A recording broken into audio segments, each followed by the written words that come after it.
welcome. We got a great show for you this Thursday afternoon. I believe the correct term for the inventory is front-loaded because we've got George Sedano, Mr. Los Angeles, joining us at 3:30. One of the great voices in all sports, Kevin Harlan, is going to join us at 3:45, and that's the guest list, boys and girls, because we got an awful lot to talk about. Not only is it still football season, which I'm sure you're all well aware of, it's actually still baseball season, and something historic officially happened last night. Jacques Peterson, no, I'm just kidding. Aaron Judge finally did it, boys and girls. He's tied Roger Maris. Now, hopefully, we don't have to wait another 7 games, Ray, for him to pass Roger Maris, because I don't think any of us need that.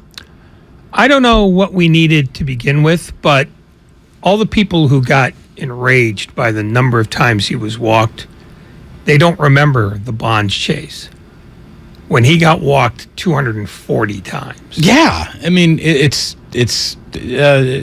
a lot of people who don't remember things about long history, recent history, or even yesterday's game. So we got an awful... Fortunately, one of the people who does remember history is Aaron Judge. He does remember history. Well, and here's the thing, too. Even if you don't remember history, all you got to do is look up the record books. There it is. You know, I don't mind that Roger Maris Jr. is out there defending his dad. I think there's a way to defend his dad without crapping all over what is indeed the Major League record. I mean, it's not. There's nothing to debate. There's nothing to debate. Had Bud Selig wanted to stop Barry Bonds from passing the all-time home run record, he could have. He chose not to. He was so devoid of leadership in that moment. All he did was put his hands in his pockets. I was there in San Diego the night that he did it. So I just don't want to hear another word about what is and isn't the record when I definitely saw it with my own 2 eyes and nobody's been refunded their ticket prices for the imaginary home runs that actually didn't happen. It all really happened, Ray. Yeah, it's fascinating the way that baseball has tried to wall all of that off and failed miserably and pointed out, its own central failings by doing it. I mean, people are remembering the steroid era now, mostly because baseball keeps bringing it up by not bringing it up. It just, until they can come up with a comprehensive list of every player who was and every player who wasn't, then they've got nothing to tell us about who's clean and who isn't. And until they start returning that money, they don't get to say they were against it because they were in it up to their eyelids. Yeah, I just, there's not much to talk about, yet it seems to be plenty left to talk about because a lot of people need to be set straight. On our YouTube chat, our chatters are underway. Definitely the dumbest among the chatters right now is a guy named MDK1 who says, Damon, it's not historic. You're too stupid to know who history is.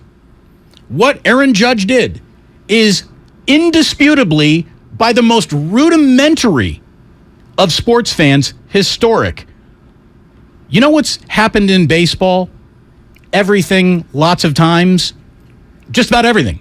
Everything that could happen in a baseball field has happened a million times on a baseball field.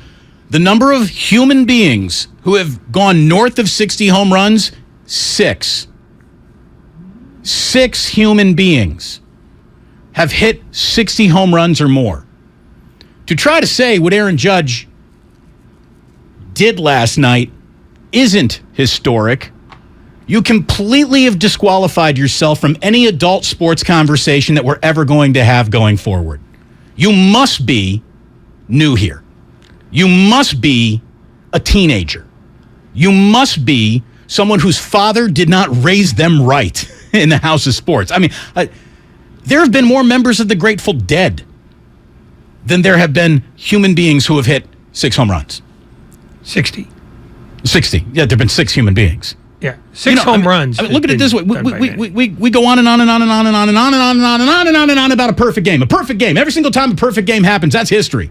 I mean, what have we had, like 250,000 Major League Baseball games? There have only been 37 perfect games. 6! Why are you yelling? Do you understand that 6 is more impressive as a group of happenings in a baseball game than even what we all think is the holy grail of pitching? If perfect games are the holy grail of pitching, 60 home runs is the holy grail of slugging. Anyone, absolutely anyone who would dispute that, don't you dare call yourself a Giants fan. You're too stupid to ever talk about Barry Bonds. The only people who sound dumber, by the way, than the people saying, well, 61 is a home run record, and 62 it's not it. He's only 6th all time in terms. I like to congratulate Aaron Judge on being the 6th most home run ever hit in a single season. The only people who sound dumber than that are Giants fans trying to explain that Aaron Judge hasn't done anything impressive yet because he's still 13, 12 home runs short of Barry's record. You're nincompoops. You're literally bootlicking nincompoops if that's what you think. So luckily, this show is here for you today. We will make you smarter. And if you refuse to become smarter, I will come to your home and I will beat you over the head with the reality that what Aaron Judge did last night is all day and night long historic. Don't ever talk about sports if you can't admit to that. You've disqualified yourself. First of all, everything is history. That's the definition of history. That sentence was history. Yes. Secondly, even by a narrow definition, he has hit as many home runs as any player in American League history. And as long as there is a separation between the two leagues, even if it's just ephemeral at this point, that's still a thing.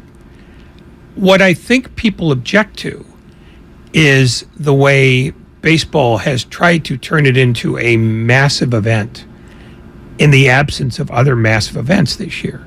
But technically, it is history. And for getting weird about it, all you've done is take their bait. The value of 60 home runs in society has definitely declined. I mean, Aaron Judge did this last night. Right now, I don't even believe it's on ESPN's front page anymore, or it's over deep down in the other headlines section. I mean, the thing didn't even get 12 hours in the top news story in the news cycle in sports. So you want to talk about, do people care about baseball as much as they used to? Just based on the reaction to this, the answer is conclusively no. People do not care about baseball as much as they used to.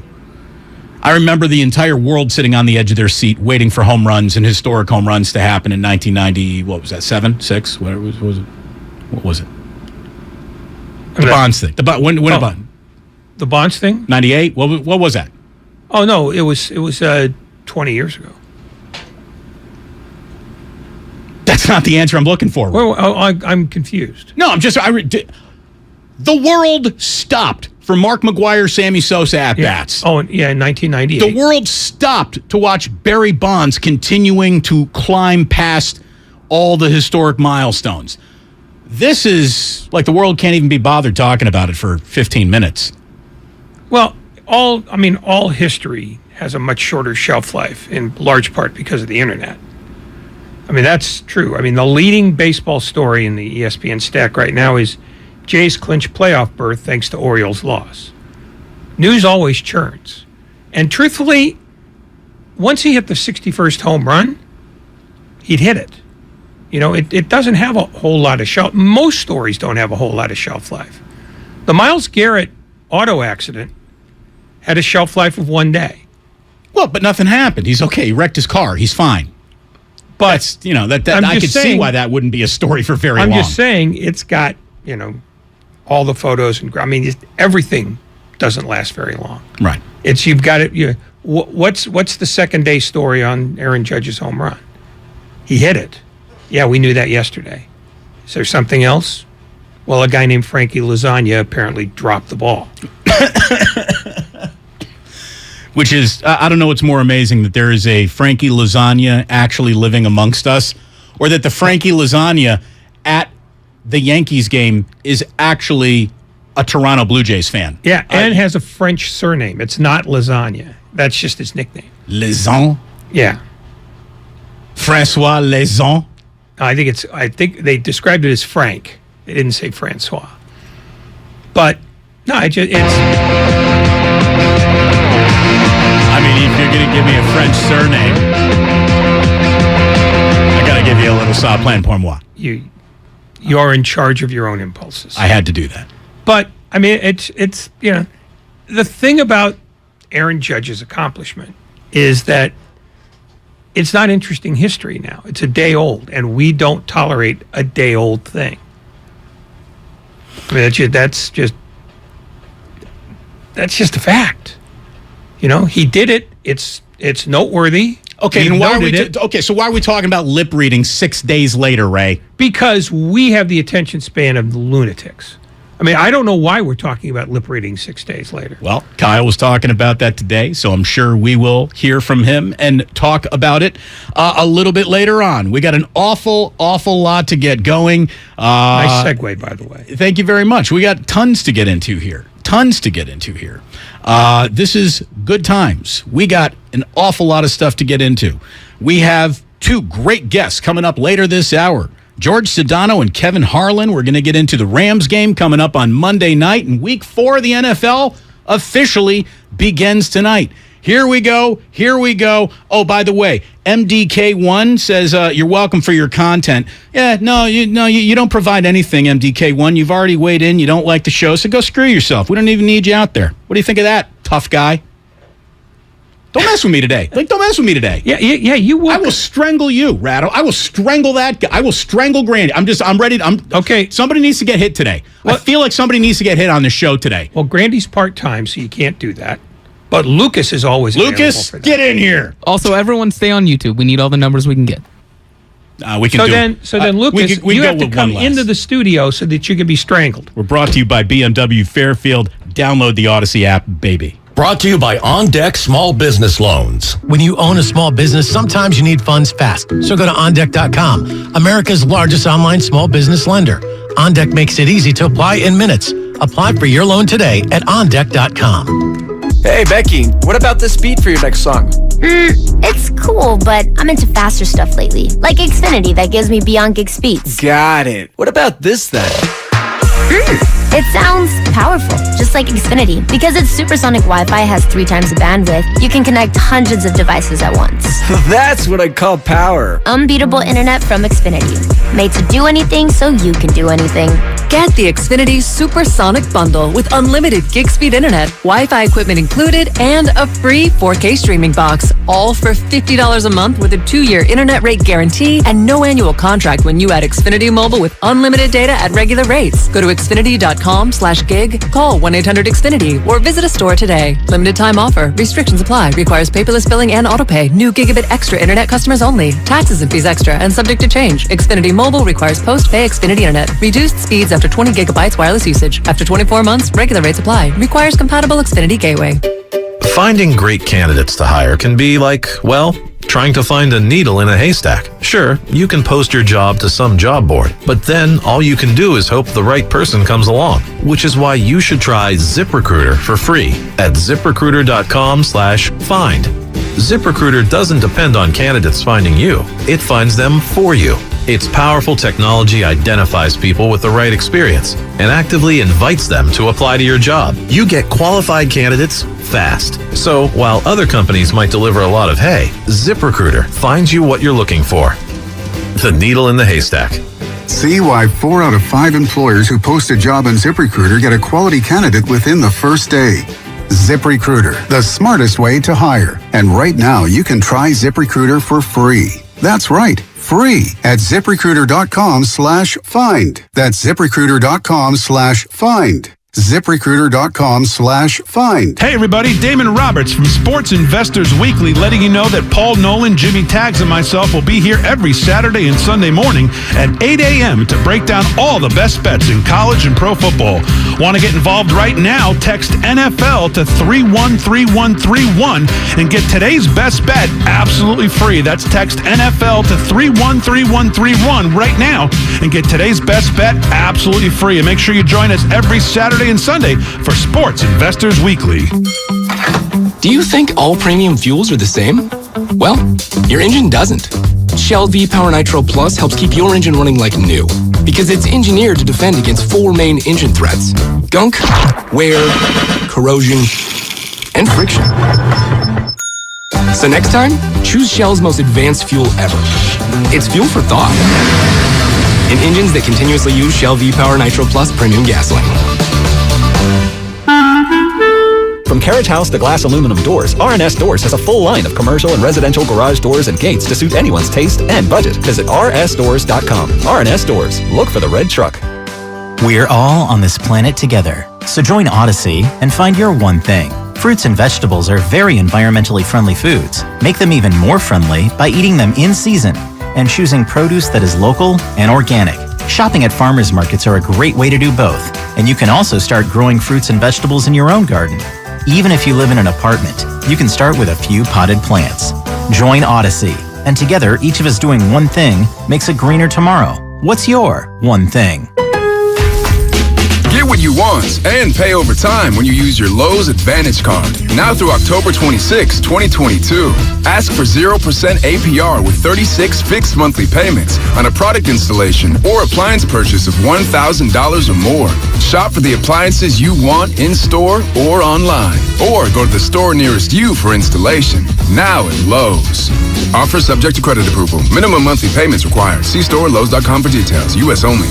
This is Loyalty Lab Interview 6. Subject, grandmother's loyalty. Margie, what do you do when your grandson misbehaves? Angels don't misbehave. Here we study the most loyal, like you and...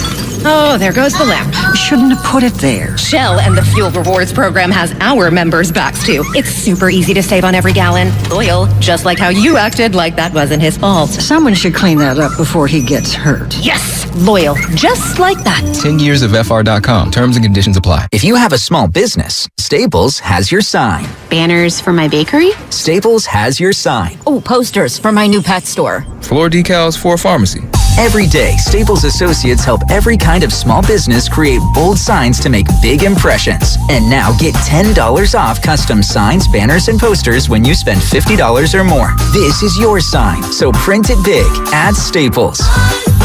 Ends 10/1. Visit staplesconnect.com/thisisyoursign for details. You might not have the biggest garage on the block, but with eBay Motors, there's 122 million parts right at your fingertips. Whatever you need, there's something that fits your vehicle. Air filters, tires, seat covers, and more. Get the right parts at the right prices. ebaymotors.com. Let's ride.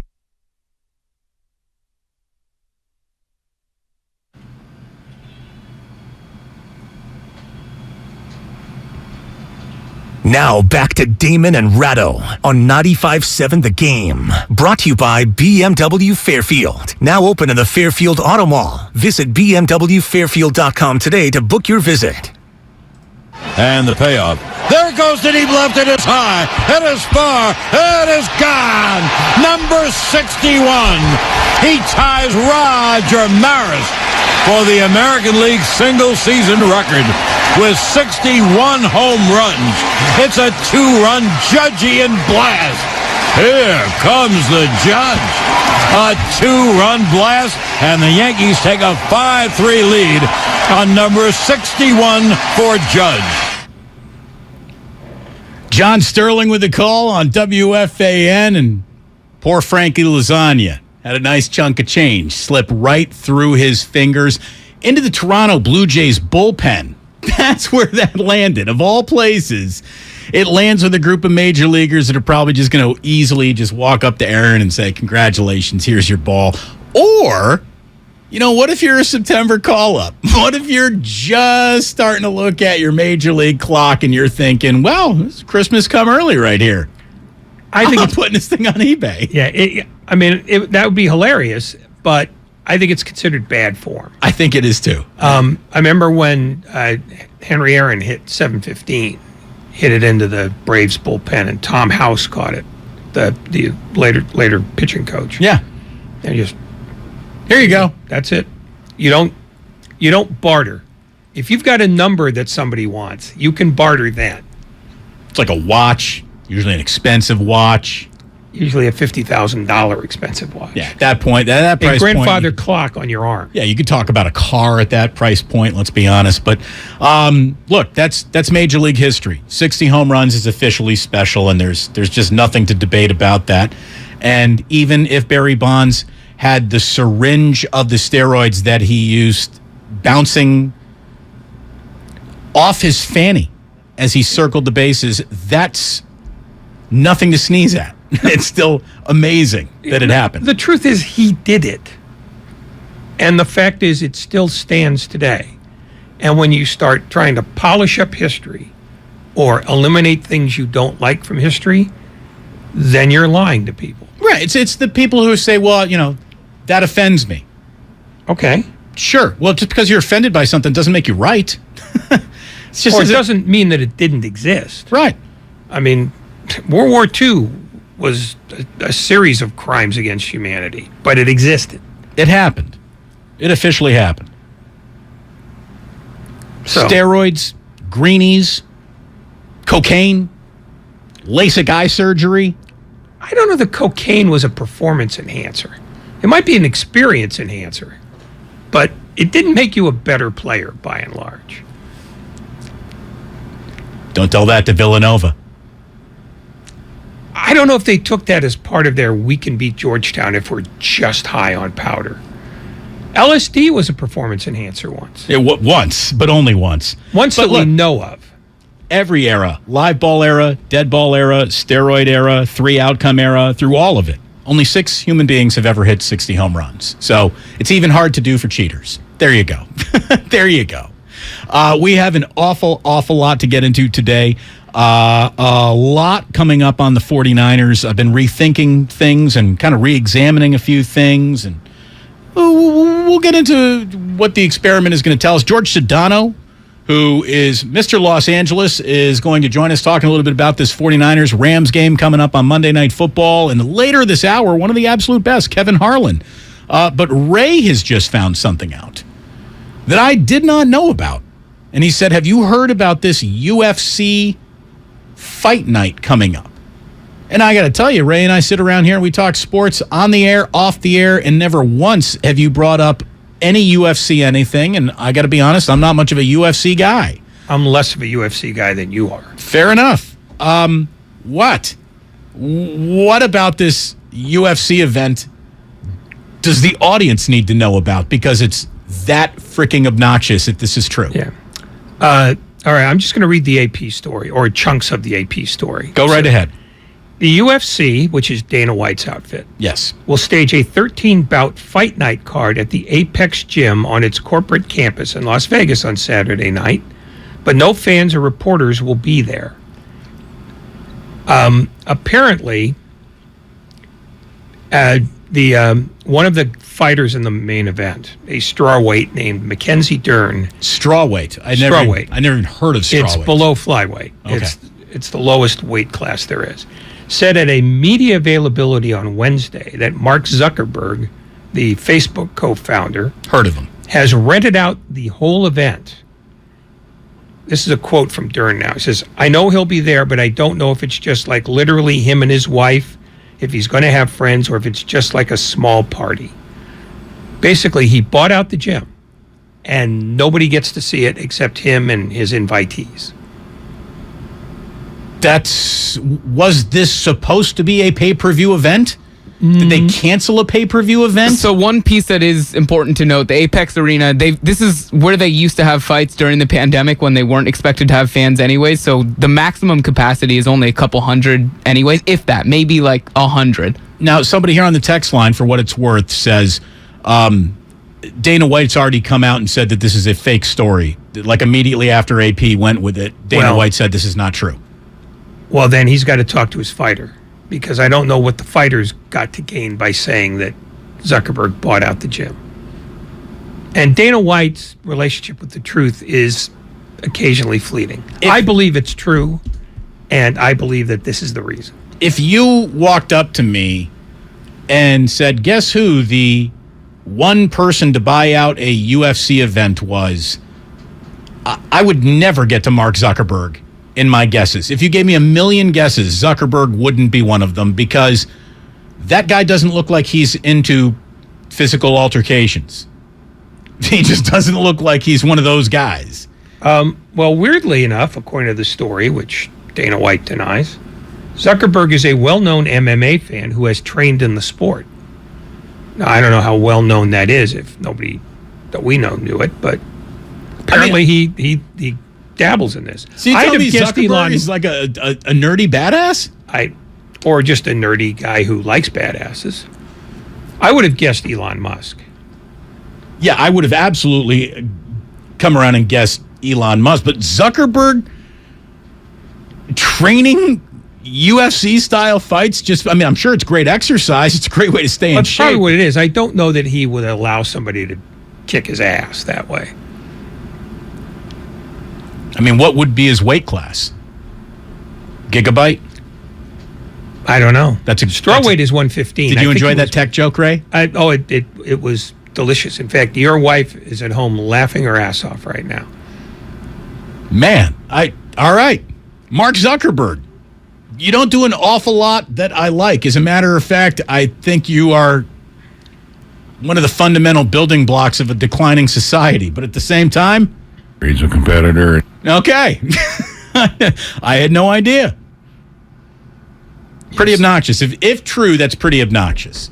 You know what would be great if Mark Zuckerberg bought that out and then he gave a whole bunch of Los Angeles-based boys and girls clubs chance to come on out and watch or something like that. Is it appropriate to invite boys and girls clubs to a UFC night? I don't even know.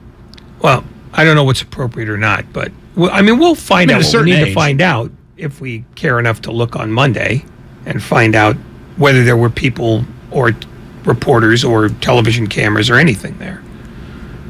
All right. Apparently someone said that Zuckerberg talked about MMA on the Joe Rogan podcast. Are we sure that just Zuckerberg wasn't trying to suck up to Joe Rogan and try to be cool since his whole metaverse thing is getting mocked from pillar to post?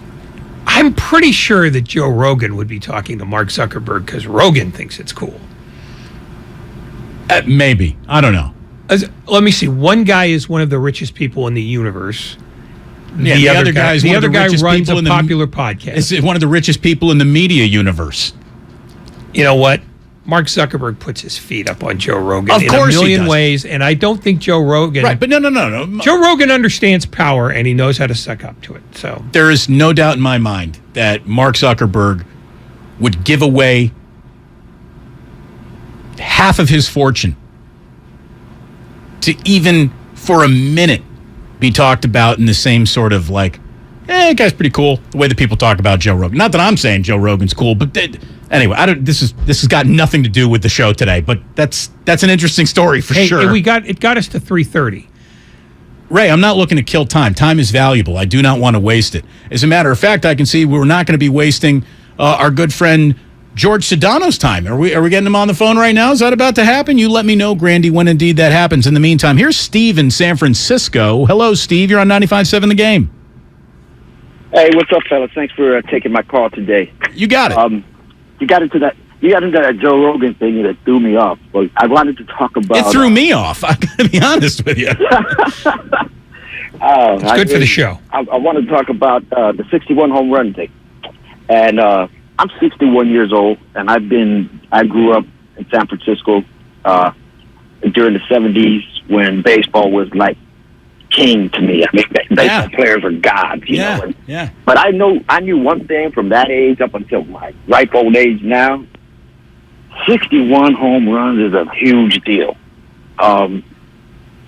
It's just a huge deal. I mean, you put it in perspective when you said 6 people have it, but 61 home runs is a huge deal. And I don't know who it was that said that it wasn't, but 61 home runs is a huge deal. I'll tell you who said it, Steve. Steve, someone who doesn't have your perspective and your experience. 61 not being a big deal is literally it's something that only someone too young and too inexperienced in life would actually say. Well, it's the wrong argument. It is. Let's have Steve keep going here. Okay. Steve, keep going, buddy. It was 61 home runs, right? And I'm 61. This is a good omen. I'm going to play lotto today. But here's another thing.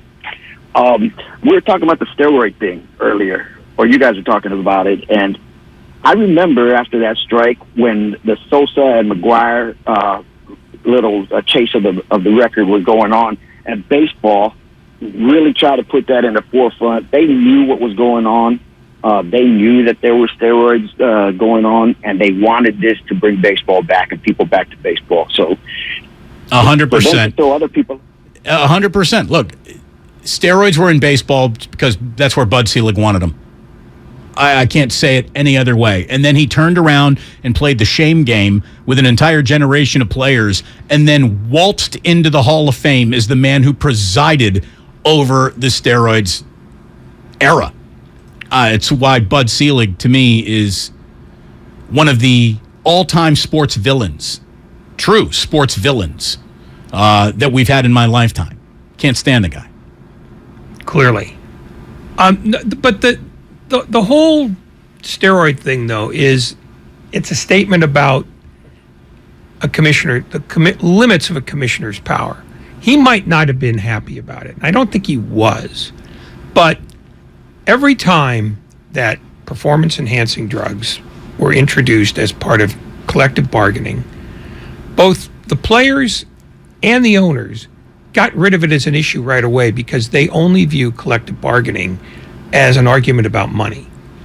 And the fact that baseball made money, the owners made money out of the steroid era, said they were okay with it. And the only reason it changed, and the only reason why Bud Selig changed on it, was because Washington started to complain. George Mitchell, who was, he had some throw weight in the Senate, just said, we're going to look at your antitrust exemption. Now that's money too. So basically, the bank is open, baseball's fine with this stuff. All of a sudden, the bank looks like it might get closed, baseball's got to perform its it found morality real quick, didn't it?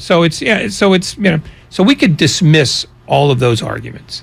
But the truth is, whatever happened, however Barry Bonds achieved 73 home runs and 755 home runs, is almost irrelevant because everybody in baseball signed off on it and are signing off on it now. The only people who are making a thing about it are people who, A, are still moralists about it, or B, people who are looking to gin up interest in baseball. Because, and we talked about this earlier in the week, if Aaron Judge played for the Milwaukee Brewers, there wouldn't be the same amount of noise. A lot of this is about where he plays and who he plays for. I mean, where we are now, but I remember, because it happened, I think, when I was in college, Cecil Fielder was the first guy to go 50 in a really long time. And the Detroit Tigers are hardly some big national brand, and that was a really big deal. Cecil Fielder hitting 50 home runs was a big deal when I was in college. Okay, but baseball just played a bigger role. Exactly. That's exactly the point I was going to make, which is baseball 25 years ago had some throw weight. More gravitas than it does now. Yeah, and I think that's why some people are objecting to the hoopla over the Judge thing. It's not about Judge or what he did. It's about the fact that people are really working this in an attempt to, hey, notice baseball. Well, you got pennant races. You got wild card races. That's what that's there for. And if you need the 61st home run to get more people into the tent, good for you. It's no harm, no foul. But one of the things that most people in sports who follow sports care about is, has something never been done before? And this has been done before. So to a certain extent, they're inflating an impressive achievement and trying to make it more than it actually is, which is an impressive achievement. It just, we can't have that alone. It's got to be a super duper achievement. And, you know, then you can have an argument about how important you think 61 homers is. But it's one of those things where it's a shifting scale about who's the guy, where is he doing it, what uniform is he wearing? Because if he's doing it in Kansas City, it matters a whole lot less.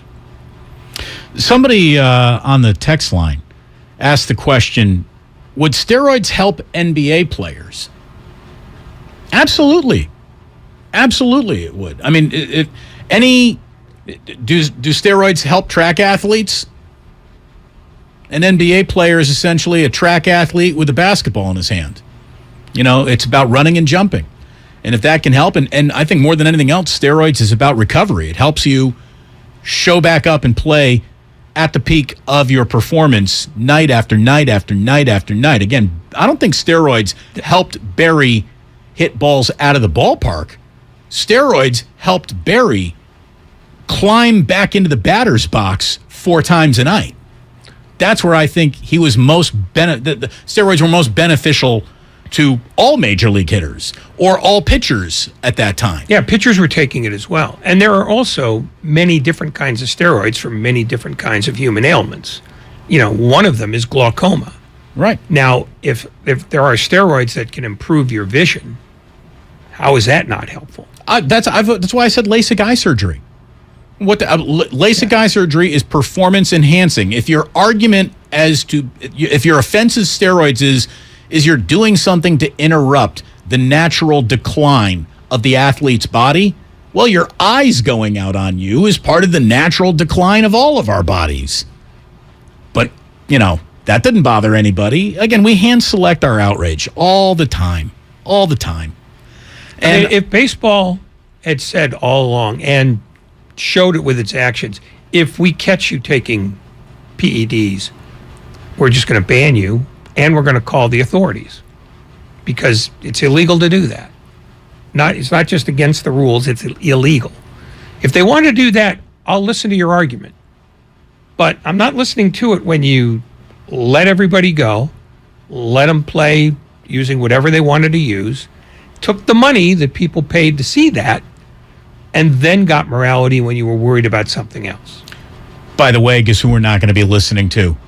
George Sedano just had to cancel. He got stuck. Stuck where? I don't know. But apparently stuck. I hope not in a canyon or anything like that. Like a rock fell on top of him. Or a hurricane. Instead of calling, for help, he just checked in with you, Lucas, to let you know he couldn't join us today.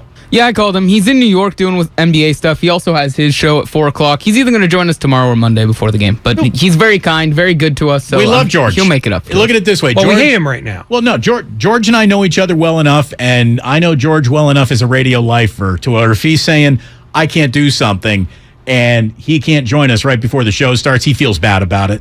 Whenever I have to pull the plug on another radio person, I feel bad about it. And the good news is the game isn't until Monday night, baby. So, yeah. We will talk to George Sedano either tomorrow or on Monday night. Kevin Harlan will be joining us coming up next. He's got the game on Monday night for Westwood One, and he is one of the great voices in all of broadcasting, for goodness sakes. By the way, Monday, we're going to be live from the Hilton in Santa Clara, right next to Levi Stadium. You can come hang out. You can even sit on Ray Ratto's lap. Steiny and Guru, they're going to be there. We will be there on Monday. So we got a big matchup coming up on Monday night. I mean, there's no other way around it. It's a division game.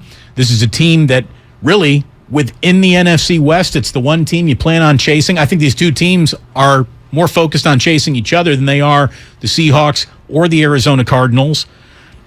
And we'll see what the hell everything looks like after we're now done with all of our excuses.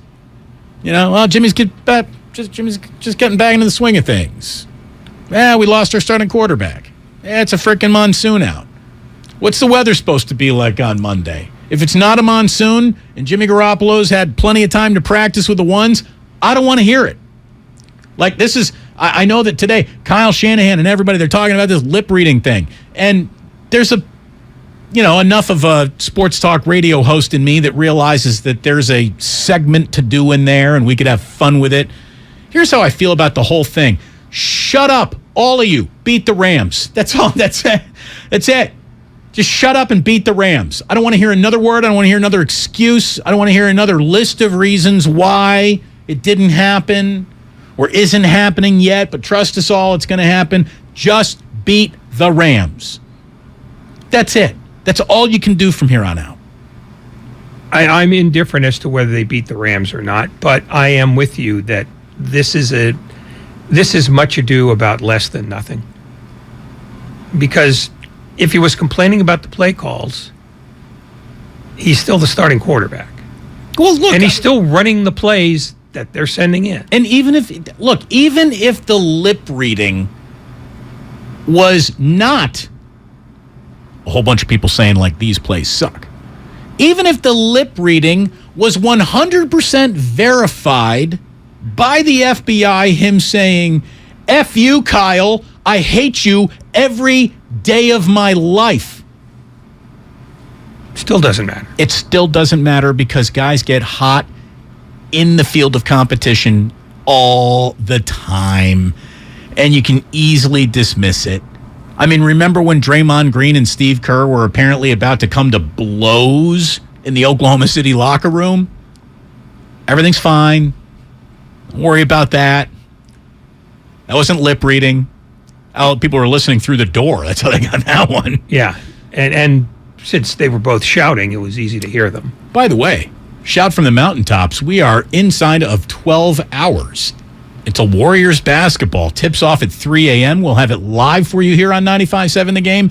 And then we're going to replay Warriors Wizards from Japan at 6 p.m. after our show tomorrow. Sounds pretty good. We got a huge interview with Kevin Harlan that we're looking forward to. It's always great to have one of the best broadcasters in the business stop on by the show, and he's stomping on by next. We are brought to you by BMW Fairfield, now open in the Fairfield Auto Mall. It is the #1 rated BMW dealer in the Bay Area. Don't take my word for it, though. Go find out for yourself why.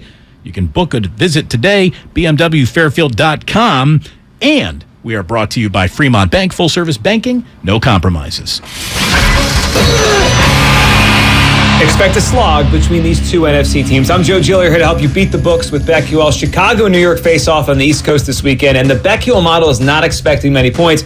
Both offenses have struggled to score. New York has stayed under the first half total in each of their 3 games. That's where BetQL is looking this weekend. Under 19.5 in the first half between Chicago and New York is a 5-star best bet. I'm Joe Giglio. Bet smarter, beat the books. Download the BetQL app today.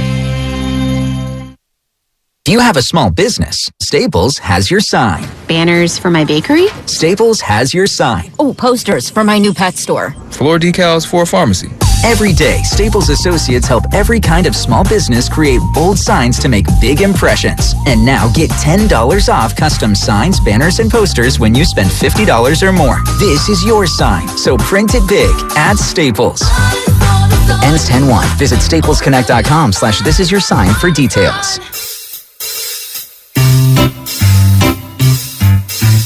1-877 Cards for Kids. KARS Cards for Kids. 1-877 Cards for Kids. Donate your card today. 1-877 Cars for Kids. KARS Cars for Kids. 1-877 Cars for Kids. Donate your car today. Donate your car today at carsforkids.org. Your car, running or not, can be picked up as soon as the next day.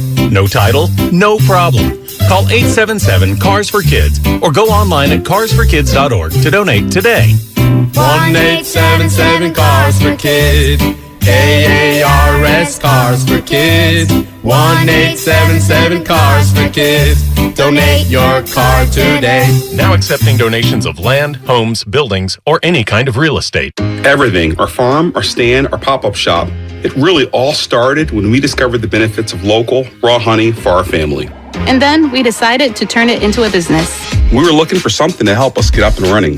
So we got the Chase Business Complete Banking Account. It's more than a bank account. It comes with Quick Accept, which lets us take card payments anytime, anywhere in the U.S. using the Chase mobile app. Plus, we get same-day deposits at no extra cost. For us, it's more than honey. It's about sharing a little sweetness with the world. Get the Chase Business Complete Banking Account with the essentials you need to help get your business going. Learn more at chase.com/business-complete-banking. Chase for Business. Make more of what's yours. Quick Accept is not available in U.S. territories. Enrollment required. Usage subject to approval. Same-day deposits available for payments before 8 p.m. Eastern Time, Sunday to Friday. Fees and rates apply for checking and processing. Limitations and restrictions apply. Participants compensated. Merchant services provided by Payment Tech LLC and WePay Inc. Subsidiaries of J.P. Morgan Chase Bank and a member FDIC. Join the conversation on 95.7 The Game with the Xfinity mobile text line. Text 888-957-9570. From the 510, Ray looks great in teal. I think we can all agree. From the 650, stop. Don't do this. Ray Ratto makes me hate sports and life. Love you guys, though. So that, that's nice. Text the text line at 888-957-9570. Xfinity Mobile. Your wireless, your rules. This is Michael David from Seattle. I'm 51 years old, and 6 months ago, I started taking Andro 400 to increase my testosterone. Since then, I've lost 35 pounds of fat, and my waist went from size 38 to size 32. I have more energy, and I look and feel 20 years younger. And now my wife tells me I have to take Andro 400. Hi, this is Sherry. My husband started taking Andro 400 a few months ago, and wow, has he ever changed. He's no longer a couch potato, and he actually likes to go out and do things again. Best of all, he lost his gut, and is he looking good. All I have to say about that is... Andro 400, the natural way to increase your testosterone. Guys, if you'd like to lose your belly fat, gain energy and muscle, and feel like you did years ago, try Andro 400, the safe, effective, and inexpensive way to boost your testosterone. Andro400.com. Football season is here. The new Odyssey app lets you stay connected to your NFL team, your station, your shows. Follow your favorite stations and come back again and again. Get real-time updates on everything you care about. Miss your show? Jump back to their awesome rewind feature. The Odyssey app is NFL football. Live and on demand. Wherever you are, whenever you want. And did we mention it's all free? Download the Odyssey app today. Thanks for the coffee. No problem. With my cash rewards card from Navy Federal Credit Union, I get up to 1.75% cash back. Isn't it 1.5%? Now it's up to 1.75%. That's bigger and better. I bought these scones with my cash back. I love scones. Me too. Scones for everyone. When you sign up for direct deposit, you can earn up to 1.75% cash back with the Cash Rewards Card. Learn more at NavyFederal.org. Navy Federal Credit Union. Our members are the mission. Insured by NCUA. By now, you know that sound. It's the sound of the Home Depot. But what about those sounds? Those are the sounds of a Samsung bespoke laundry set, washing and drying a full load in under an hour, making this the sound of savings on top brand appliances. Save up to $1,052 on a new Samsung bespoke laundry set at the Home Depot. How doers get more done. Offer valid September 29th through October 19th. U.S. only. See store or online for details.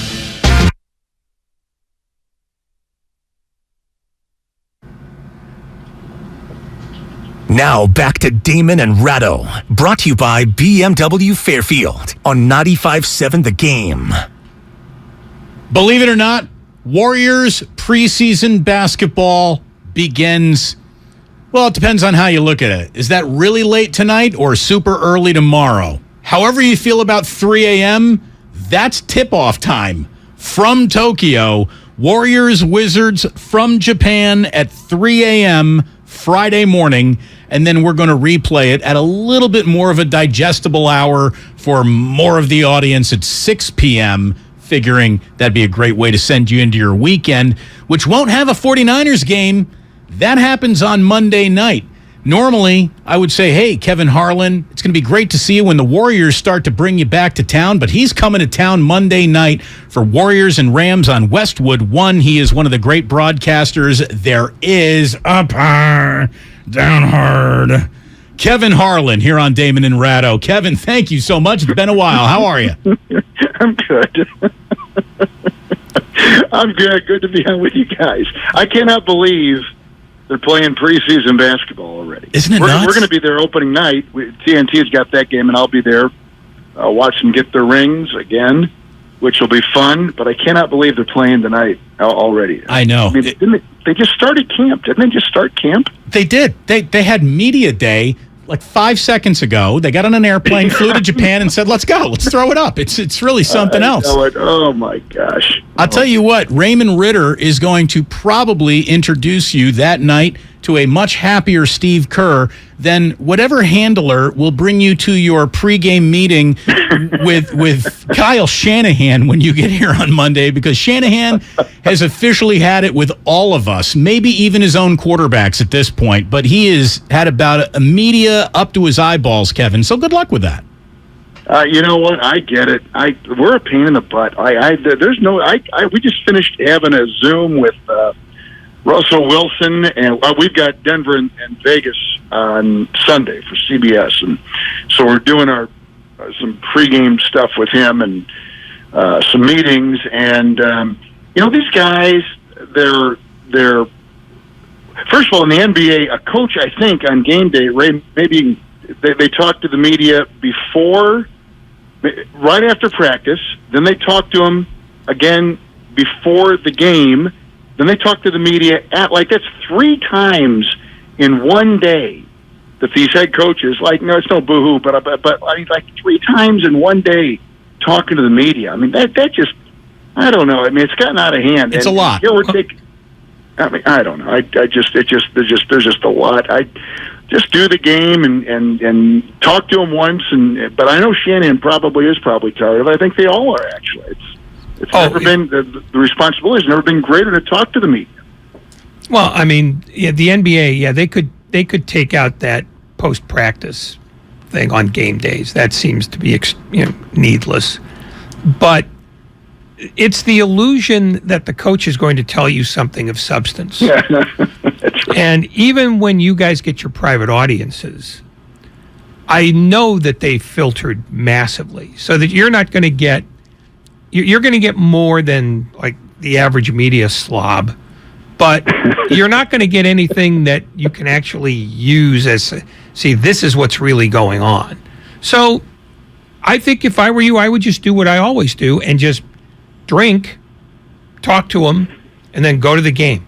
Kevin, one of the great lines Steve Kerr ever uttered on this program, because we do a weekly conversation with him, was we were talking about just how media was so omnipresent. He said, Damon, when I was a Chicago Bull, if you wanted to get away from the media, all you had to do was put the Sun-Times down and you were away from the media. That's it. Yeah. You put the newspaper down, congratulations. You just got away from the media.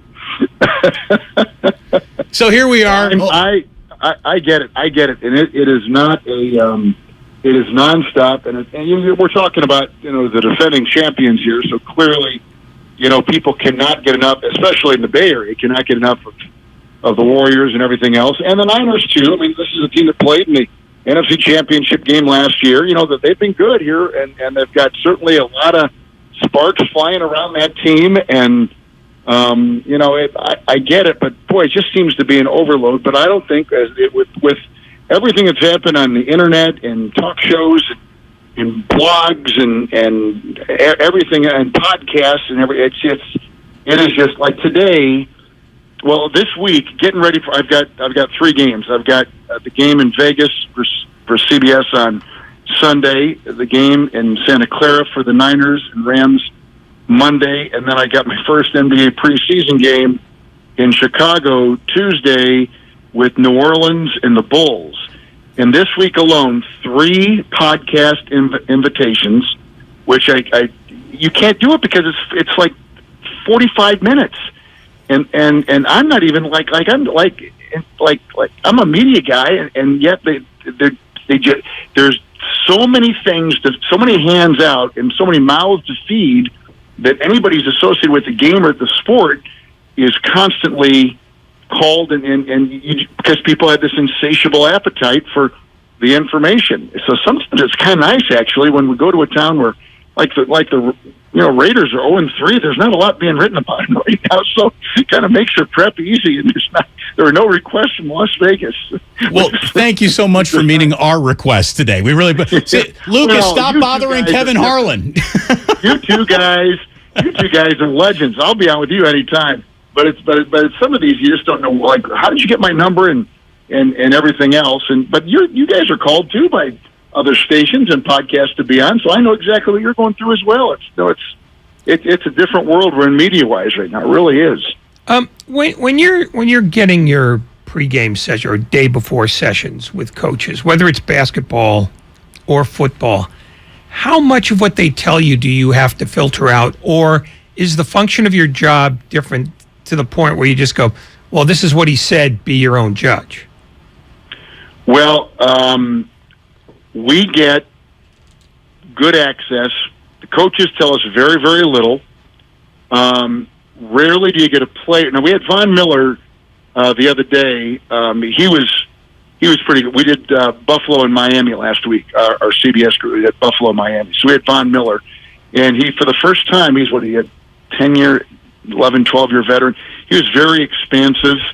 And sometimes you'll get something out of there that's good. We just finished with Russell Wilson, Bradley Chubb, Pat Surtain for Denver. And we talked to each, I'd say, 10-plus minutes. And I got probably one or two things I'll use from Nathaniel Hackett and one thing from Surtain, because I think he's learned under these great defensive coaches. He had Saban at Alabama. He had Vic Fangio, and he had his dad who played in the NFL with Miami. So, like, he's had like a PhD in playing defensive back. And then we had Bradley Chubb and talking about playing without Von Miller. And I probably got out of 40 minutes, I probably have 3 little nuggets that I'll use. What I find more interesting, and I really got this when I work with Doug Collins at TNT, is I listened more to what he was asking and what was interesting to him as opposed to the answer. The answer, it's kind of the same thing, but when I hear his questions, I know now, as his play-by-play partner, like what's interesting to him and what he would be really kind of like into talking about. And that really was a pretty good guide. So when I do Mondays with Kurt Warner, and he'll be on the field and he'll come up and say, I just talked to the quarterback and head coach and whatever. And I hear what, and then he'll talk as we're riding over in the car to the game. What's interesting to my analyst is almost more interesting than what the player or the coach, Ray, has to say. And that kind of serves as more of a guide for me. I think the play-by-play position is getting kind of out of whack. I think the play-by-play guy should be into who's in the personnel, because these people that are watching, they know this stuff. They're betting on it. They're in fantasy leagues. They read about it all. Like, they're so into it. They know the backup tight end and the backup tackle and who the swing tackle is and who's the sixth defensive back. Like, they know this stuff.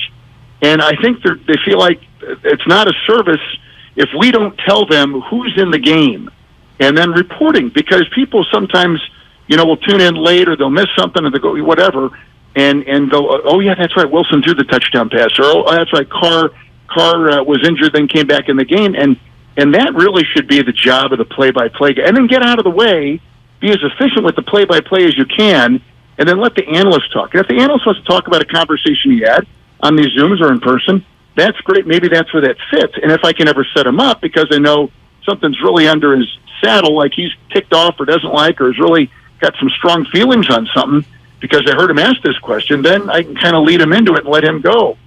But there's so much that's thrown to us that I just kind of feel like you got to turn off the faucet sometime, because like you're just inundated with all this stuff. It's like unbelievable. The NFL is just, it's non. You could really work right up until kickoff, writing notes, putting down tidbits to it, and now your spotting board looks like just like you're reading some kind of foreign language magazine. Like you have no idea what you're reading.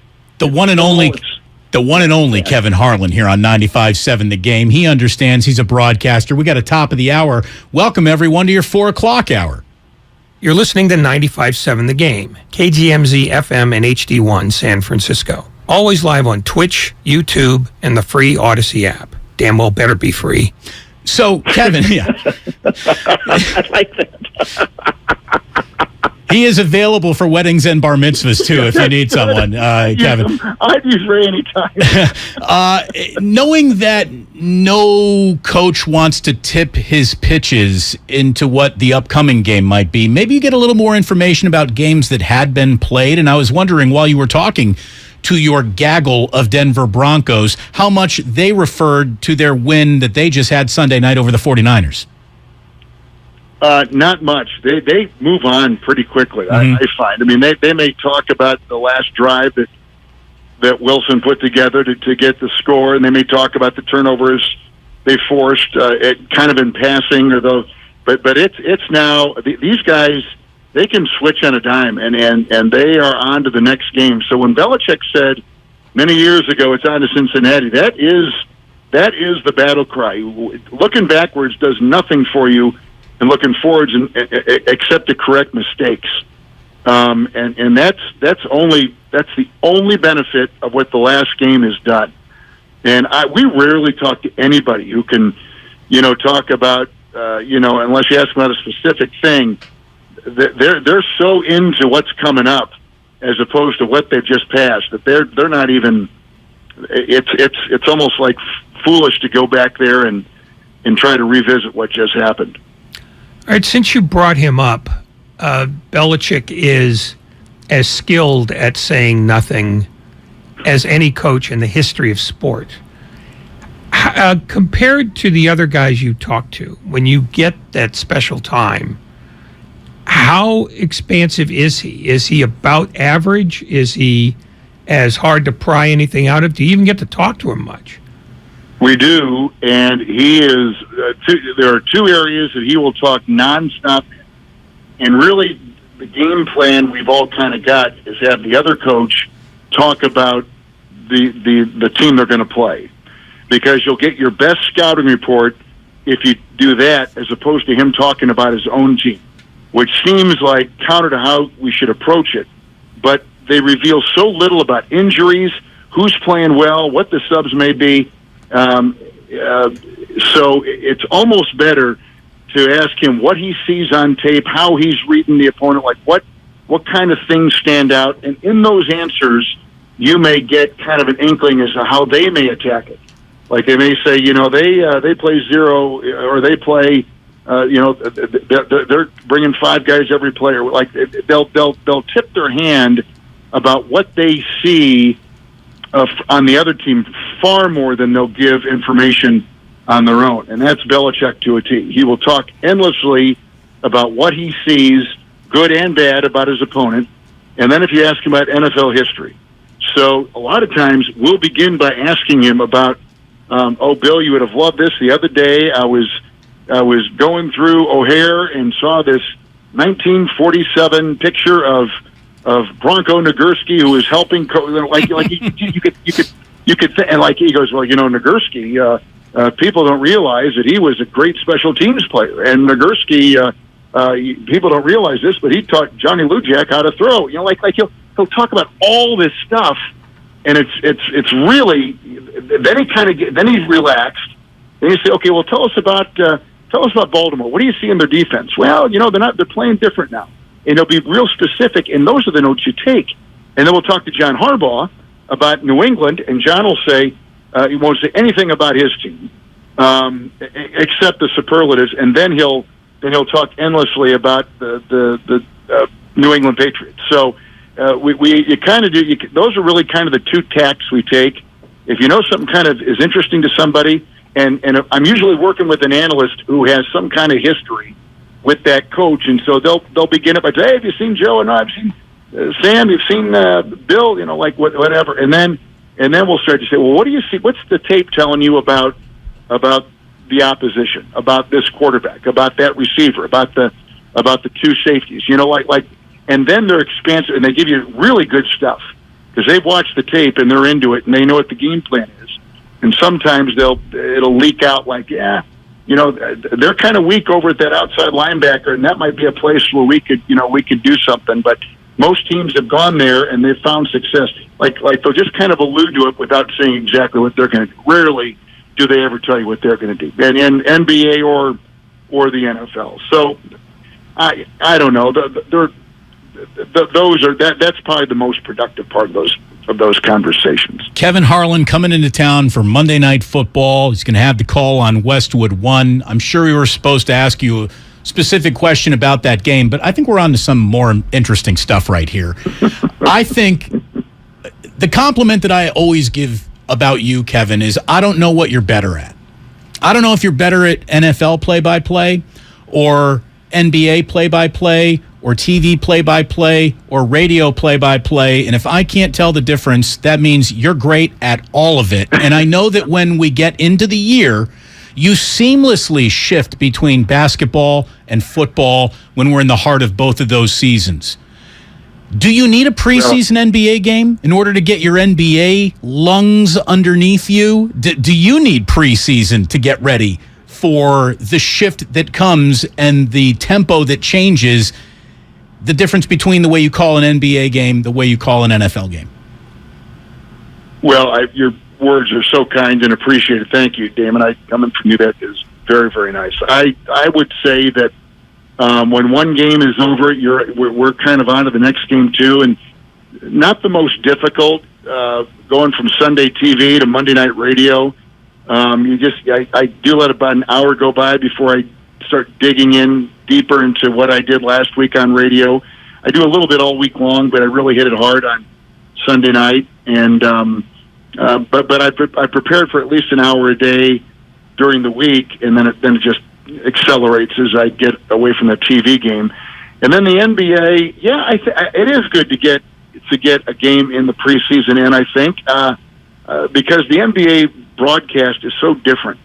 The easiest TV basketball to do is college, because the play clock is slower, the play is more deliberate, the shots missed are far more, and it's not like boom, boom, boom, boom, boom. It's like it's perfectly spaced, so you can come in on the final 9 to 7 seconds of a possession and do kind of a harder play-by-play, and then get out, and then the analyst can talk about the made basket or the defense. He can talk about what's coming up on the next thing, add his thing, and he's going to have like 13 to 20 seconds to really put in a cognizant point, and then the play-by-play. So it's got a nice rhythm to it. College. But the NBA is very difficult, and still it's almost patternless, because it happens so fast, and they shoot from so far, and they could shoot at any time, and they're so skilled and so fast, and the clock is shorter, that you've got analysts sometimes talking about made baskets, but that's the play-by-play guy's territory, and so now it's just convoluted, the whole thing. It's too hard to do. And what really they should teach is that while the live play-by-play is going on, if an analyst can get out a 5-second comment that really has some teeth to it, great. But until there's a dead ball or a free throw or there's some space, to comment is just getting in the way of the play-by-play guy. And not that I'm selfish in that regard, but I just think like in football, there's a pattern. There's a efficient play-by-play call. Then you get out, and there's the replay, and then maybe a graphic, and now we're back setting up the play, and we get out, and it's 75-25, 75 analysts and 25 play-by-play. And the same is kind of true, more 50-50 probably in college basketball, which is the most comfortable to broadcast. But the NBA is so fast, really what they should have is a radio simulcast, quite frankly, in the NBA, because it's so fast that the analyst on TV can't really get out what he wants during the play. Then there's a score, and then he got him, backpedal, and as you see, so. But it could have been a great dunk or a great three by Steph, and you've missed it because the analyst is talking and doesn't do that play justice. So it's all messed up. Doing the NBA can be very frustrating, I think, for a play-by-play guy. Doing college, when we do the tournament on CBS, when we do the tournament and do college games, it's it makes sense.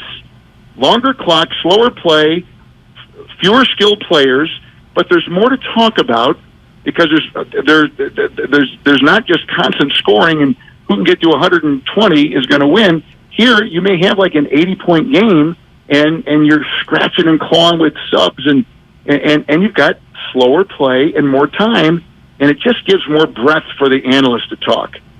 So, going to a preseason NBA game, I kind of have to readjust and all right, here we go. It's gonna be like uncomfortable, and that doesn't leave me. Like, I feel uncomfortable like the whole season, and I've been doing the NBA for like 36 years. Amazing. And I don't feel any different.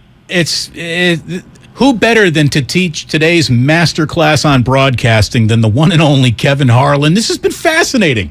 I think people are as interested, if not more interested, in the nuts and bolts of how you go about doing your job than athletes are who are doing the jobs in front of you. And look at it this way. We can relate to talking. We can't relate to playing sports like that. So it is wonderful to have you on today. Thank you, as always, for joining us, Kevin. It was great catching up with you, and can't wait to see you against the Lakers opening night at Chase Center. I'll be sure to stop on by. Yeah, that will be fun. I'm looking forward to that, too. That's a great building, and I've been texting with Steve here the last couple of weeks, and so it's been a lot of fun. I'm getting ready to go see him, and I'm going to enjoy that meeting, and I'm so happy they won the championship last year. They deserved it. They were wonderful. You're the best, Kevin. Thank you so very much. Take care. Thank you, guys. Thank you. Yeah, right from the 925. Harlan is amazing. This behind-the-scene curtain talk is exactly what I want to hear. I didn't even think we were going to, I was going to ask about, Jalen Ramsey, Deebo Samuel, does he need to worry about tackling him out of the backfield or guarding him more? Who cares? That was really interesting. That was some good inside baseball. I want CBS to get the NHL deal so he has to do hockey too. It sounds like he's sick and tired of working a two-man booth in NBA games. Just give Harlan the microphone and get the hell out of the man's way. It's reminiscent of when Bill King was doing the Warriors in the early 60s, and the only time he ever had a color guy was when he had Hank Greenwald. And even then, you barely remember Greenwald because Bill King worked solo. And Harlan sounds like he's nostalgic for days that, frankly, he's never had. Because he said he's been doing the NBA for, 35 years? 36 years? 36 years. And every year it's a battle to get a word in edgewise. Unbelievable conversation with Kevin Harlan. He should be saying shut the hell up on the air a lot more. Great job, by the way, Lucas, but don't bother him again. He's getting too many requests. That was awesome. Thanks so much to Kevin for stopping on by. When we come on back, half an hour, we will get into a little bit of lip-reading gate, and we will get more into the fact that the 49ers have had a quarterbacking problem since the day Kyle Shanahan got here. Is he the right guy to fix it? Damon and Ratto on 95.7 The Game. We are brought to you by Pfizer and BioNTech. Charging a cell phone can be like getting a booster shot. A booster is given to enhance or restore protection after a primary series vaccination, which wanes over time. Schedule an appointment when you are eligible. Sponsored by Pfizer and BioNTech. Willie Nelson and family are on the road again, live in concert. On the road again. With the Avett Brothers. There ain't no man can save me. Black Pumas. If there's a fire. Larkin Poe, Particle Kid, and more at the 2022 Outlaw Music Festival Tour. Friday, October 14th, Shoreline Amphitheater. Tickets are on sale now at livenation.com. The Outlaw Music Festival Tour, part of the Allegiant Always concert series, produced by Live Nation. The Black Keys Dropout Boogie Tour. October 5th, Shoreline Amphitheater. They wanna get my gold on the ceiling. With special guests, Band of Horses. Be ready for the funeral. And the Velveteers. Tickets on sale now at livenation.com. The Black Keys Live and Loud. Produced by Live Nation. Have you ever hired a commercial painting company, then been stuck managing your own project? Hi, this is Matt Jesse, president of MB Jesse Painting. We know how busy you are and that you need professional painters who are actually professionals.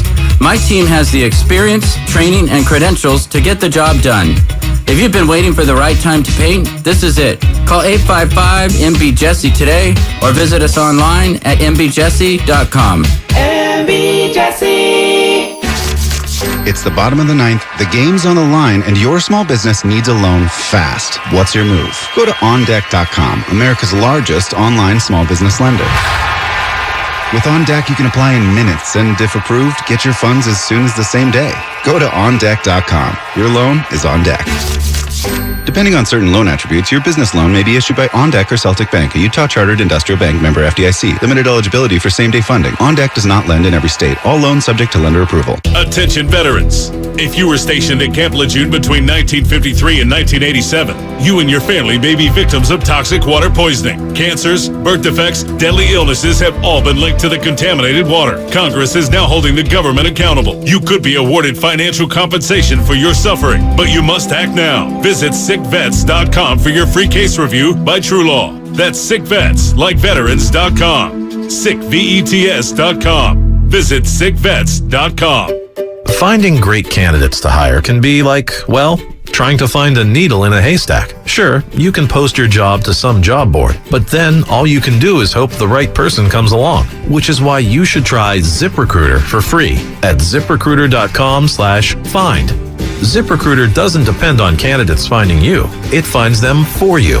Its powerful technology identifies people with the right experience and actively invites them to apply to your job. You get qualified candidates fast. So while other companies might deliver a lot of hay, ZipRecruiter finds you what you're looking for. The needle in the haystack. See why 4 out of 5 employers who post a job on ZipRecruiter get a quality candidate within the first day. ZipRecruiter, the smartest way to hire. And right now, you can try ZipRecruiter for free. That's right, free at ZipRecruiter.com/find. That's ZipRecruiter.com/find. ZipRecruiter.com/find. Something you probably do know. Progressive can not only offer you a great price when you bundle home and auto, they offer you round-the-clock protection. Something you probably don't know? A driveway basketball hoop, including the base, weighs around 400 pounds. Something you probably do know? There's a windstorm coming. Something you probably don't know? A basketball hoop tipping over can poke a hole in a car roof like a can opener.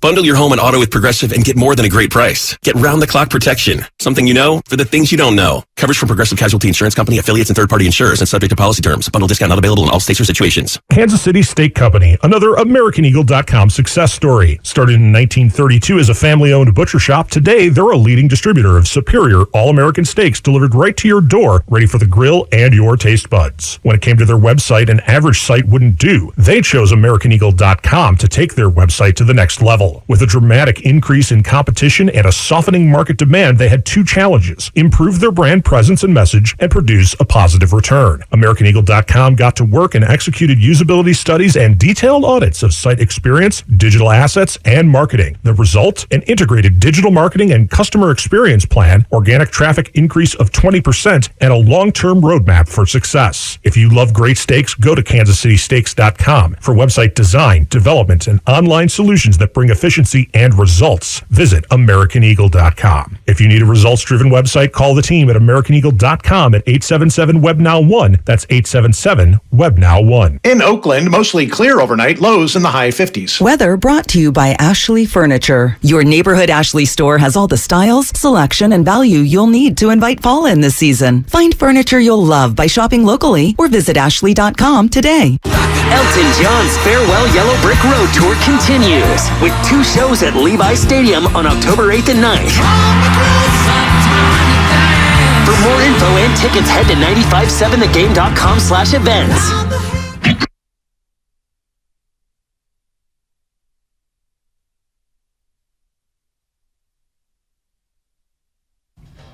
Now back to Damon and Ratto, brought to you by BMW Fairfield on 95.7 The Game. It is so good to have you here today. Thanks for stopping on by each and every Saturday morning at 9. Leading up to the Super Bowl, Odyssey has kickoff with Boomer and Valenti. That sounds like something that Odyssey put together. Indeed, it does. We got it right here for you on 95.7 The Game every Saturday morning. Get a little football fix before you get into the big day of football. We are going to get into a big segment of 49ers football right here and right now. But real fast, I do have one thing to share. Ray, on Twitter a little while ago, somebody named E.M. Hudson just said, dudes can literally sit around and just name old sports players and just have the best time. And yeah, that's true. Dudes can. That simple little tweet has been retweeted thousands of times, liked hundreds of thousands of times. And one person, Ray, named Kyle Boggs, decided that he was going to teach a little lesson. And he said, well, decades of gender and sexuality research tell us that this whole dude thing is because men still don't have actual social permission to create direct bonds with other men, and those bonds have come through indirect sports talk, etc. That guy who wrote that is named Kyle Boggs. The first retort to him is, hey, are you related to Wade Boggs? Never change, Twitter. Social media, you are the enemy, but sometimes you are the ally as well. That is fantastic.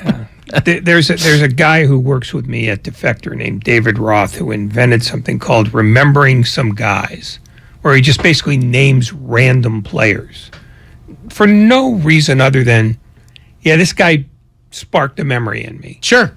And it's probably one of the most popular things he does because people are always remembering some guys. Totally. Nostalgia is one of the most important drugs we sell. But it's not even nostalgia. He'll remember a guy from like last year. It's just, I saw that guy do something. It was inconsequential at the time, but it just stuck with me. There you go. It's and there is a lot right, by the way, to that super uber deep psychoanalysis that men have trouble creating bonds with other men and things like that. I mean, not in my group. We're all real cool with each other. And we stay cool with each other by just crapping all over and destroying each other every single chance we get. That's really how men get along. You know that you're friends with someone when you can't stop nagging them. You know when you're friends with somebody when he picks up a round after you've picked up a round. That's a nice way to find out, too. Yeah. You know you're really good friends with somebody when they just go get that first round, and you didn't even have to ask. That's nice. And they just put it on the tab of life. My buddy and I, GQ, have this thing going where we never ask for any refunds or split a check. You pick it up, I'll pick this one up. You got the last one, I'll get this one. Well, the last one included like lobsters and cocktails and got really expensive. This is a greasy spoon diner breakfast. Put it on the tab of life. You'll get the next one. The next time the bill is really big, maybe that's the one you pick up. But the thing is, you find out without ever saying anything if that other guy's taking advantage of you. Oh, yeah, absolutely. When the crocodile arms come out? Yeah, I'll get this one at the Shake Shack. You can have the next one at Morton's. Yeah.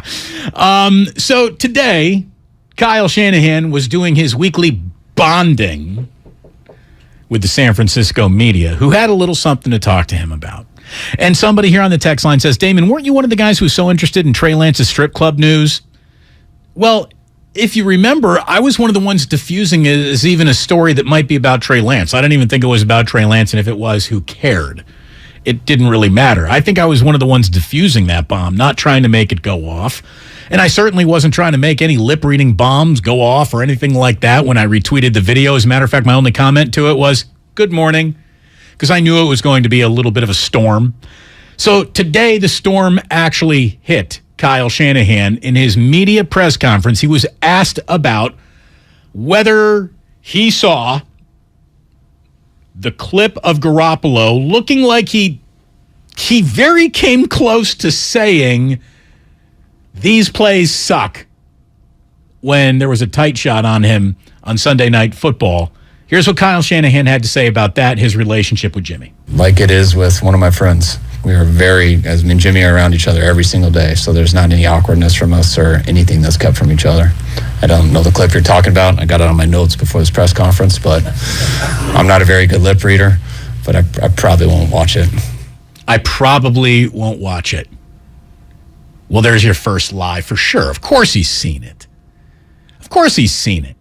There is no way you're getting prepped by team employees about this before you walk into your news conference without somebody actually saying, yeah, instead of just leaving it ambiguous in a bullet point on the list of things that might come up today, Kyle, we're not going to show it to you. Come on, of course he's seen it. The man breaks down film 24 hours a day almost. Okay, it's his job to see it. It is, because it's not about prepping for a press conference. It's his job to know as much as he can know about every player on his team and how they feel about him and how they feel about the staff and how they feel about their role. I mean, that's one of the reasons why coaches get paid 7 figures. Right. It's his job to know. You're omnipresent. And so if he doesn't know, he's failing at one part of his job. I mean, there are very few coaches who could say, I never saw it and not be worried about it. Belichick comes to mind. Greg Popovich comes to mind. Guys who are literally either 70 or above who've coached everything you could ever coach and don't have to care about stuff like that anymore. But everybody else needs to know because it's a tool coach has to have in his holster at all times in case he's got to pull it out. Yeah. So Shanahan, playing the I'm too cool for school to not know about this, to me, what it also is, it's a little lack of confidence. I think somebody with a little bit more confidence when he should have ultimate confidence, considering he, as Ray and I say all the time, is still kind of bulletproof. He should just be able to talk about it freely or laugh at it, and he would do himself better by just saying, like, yeah, I did see it. And you know what? We played terribly that night. So if Jimmy was a little pissed at me, I give him all the right in the world to be, and that's okay. And again, we work on getting better every day. So we worked on getting better today, and we hope to be better against the Rams. And that's how you just make it all go away. Honestly, Ray, teams should hire me to do their press conferences for them. I would be so much better than half of these guys. And here's where Shanahan, after he said, hey, I haven't even seen it, started talking out of the other side of his mouth. There's frustration with our whole team. First of all, the clip to me is a joke. So wait a minute, we're talking about it. So the clip to you that you haven't seen is a joke. Well, if you haven't seen it, how do you know it's a joke? So there's that element to it. Let's continue. There's frustration with our whole team. First of all, the clip to me is a joke. So I can't believe we're talking about it. I'm pretty sure that's not what he said.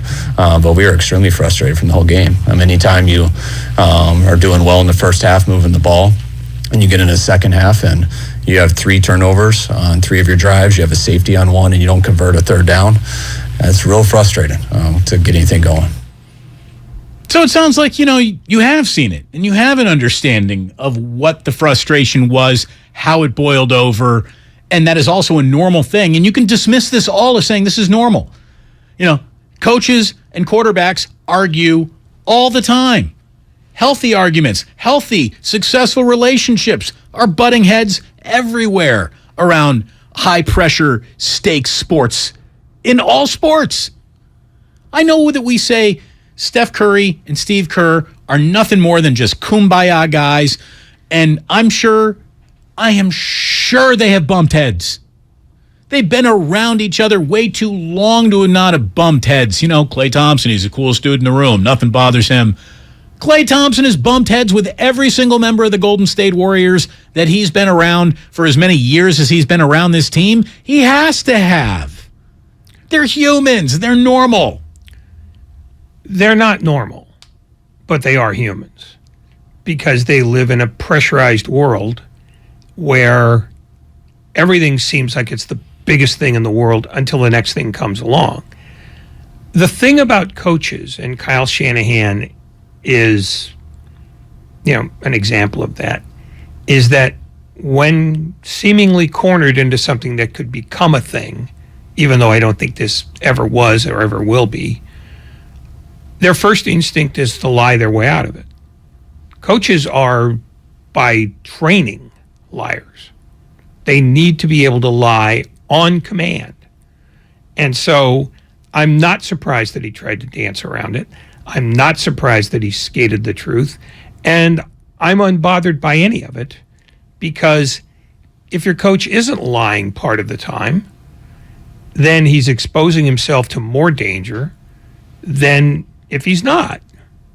You got to know when to lie. Well, yeah. Oh, no. Lying is tactical. Al Rosen taught me a long time ago, and he was the old general manager of the Giants. He said, let me explain to you that I'm going to lie to you from time to time. The trick for me is in figuring how many times I've lied to you and at what point you start looking at me and going, that guy's a liar. Because he said, lying's like money. the more times you spend it, the less you have in reserve. It's a balance. Yeah, I mean, and it's what taught me tactical lying. So that when Kyle Shanahan, plays with the truth on this, it's clumsy, but it's not damaging because I don't trust him on anything. What do you think in your mind allowed Rosen to share that with you? Why, as he's explaining his lying techniques, is he being so truthful? Because one of the conceits that coaches and general managers have is being the smartest guy in the room makes you want to teach other people why you're the smartest guy in the room. And he was teaching me something about something that I would be confronting the longer I covered baseball, which is that I'm going to get lied to. And I knew I was going to get. I mean, that's the deal. But this is early in your career, so he can talk to you like you're kind of a new guy at this point still. Yeah, I mean, and I don't know that he was trying to teach me anything except sometimes I'm going to lie to you. Don't get bent out of shape about it. Maybe he saw, maybe he saw that you were the kind of guy who had a pretty good BS detector about him and game recognizes game. Maybe, but he never told me about that part, so he at least didn't spend a lie there. But no, it's you should never believe a coach. Take him at face value, ever. Not a general manager either. Verify twice. I mean, it depends on what you're talking about. I mean, there's an awful lot of truth-telling that we've had with Steve Kerr over the years and years and years of interviews that we've done with him. Yeah, but you know what? He strays further from the truth the more specific you get about his team itself. True. On philosophical things, there's no damage in being at least frank about it. I think he's frank about most of his politics, although I found it interesting when we asked him about the Japan issue or the China issue. He danced around that frantically, and you could see him. You could actually hear him sweat over the phone because he didn't want any part of that. No. And you know what? In moments like that, I think coaches forget one of the most important tools that they have to wield against the media. No comment. I mean, no comment to me should be used more. You don't have to explain why you have no comment. You can just say, look, I want to talk to you about things that, I'm happy to talk about. I'm not happy talking about that. It serves no purpose that could come out as a good purpose for me. So I'm just no commenting that bad boy. I think you use that one sparingly, though. You have to be able to pick your spots. Like the China thing. That would have been an appropriate place to drop it. Yeah, that's when you just go, you know what? The league's handling that. It's beyond my pay grade. And no comment it in a no comment, not by saying no comment, because no comment is the sound of a guilty man. Even though there's no guilt attached to him in the China thing. He was a spokesman for the NBA at that point, and he didn't want to be that.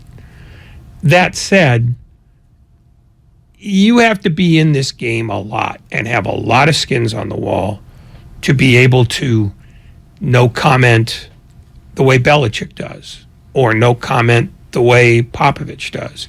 You have to be around to such an extent that even if you commit a PR gaffe, your owner's not going to lash out at you against it. I mean, there are things that Steve Kerr cannot talk about for fear that Joe Lacob will snap at him, because that stuff builds up too. But if Steve Kerr were 10 years older, he would give far less of a crap about any of it. Oh, sure. There's an element of the older you are, the less you care about feeding the beast. Yeah, or feeding the beast or worrying about the consequences of not feeding the beast.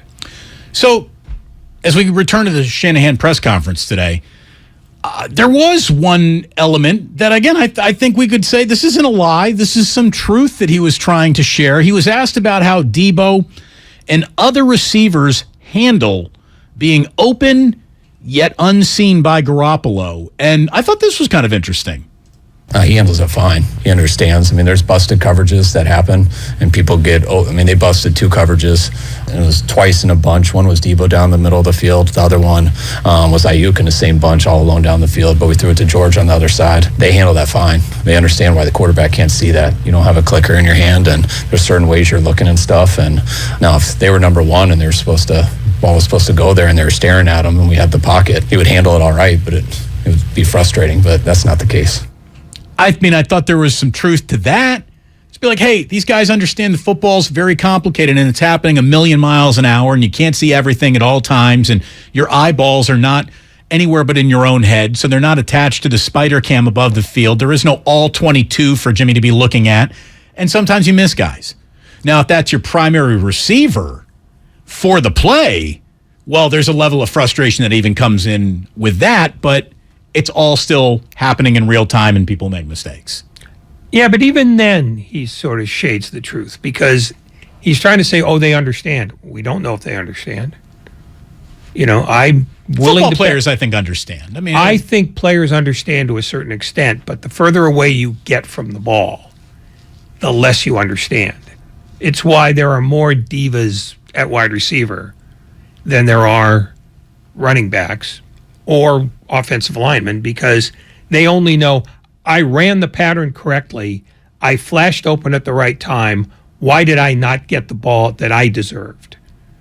And I think, you'll find that's true on all 32 teams.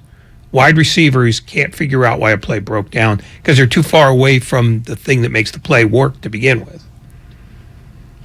Deebo to me is a little bit more towards if you're talking about just like location to the quarterback, because he's in the backfield so often, maybe he has an even better understanding. Well, he might understand it as a run, on run plays, but I think it's harder in general for wide receivers to understand why a play broke down, because for the most part, their back is to the play when it breaks down. They can't see it. All they know is, I was open. Where was the ball? By the way, we had Peter King on, and we were asking him about how much, if anything, he is attributing the slow start of the Niners offense to the absence of Mike McDaniel. And even, we were asking, might he have been one of the quarterback whisperers that Kyle could really lean on right now, more than he can lean on Brian Griese to unlock the better play of Jimmy Garoppolo early here in Garoppolo's return? And Peter said, I don't know if Mike McDaniel was necessarily a quarterback whisperer. It looked like maybe his whispering went to someone else to bring out the best in them. I think Mike McDaniel was probably more of a Deebo whisperer than a quarterback whisperer.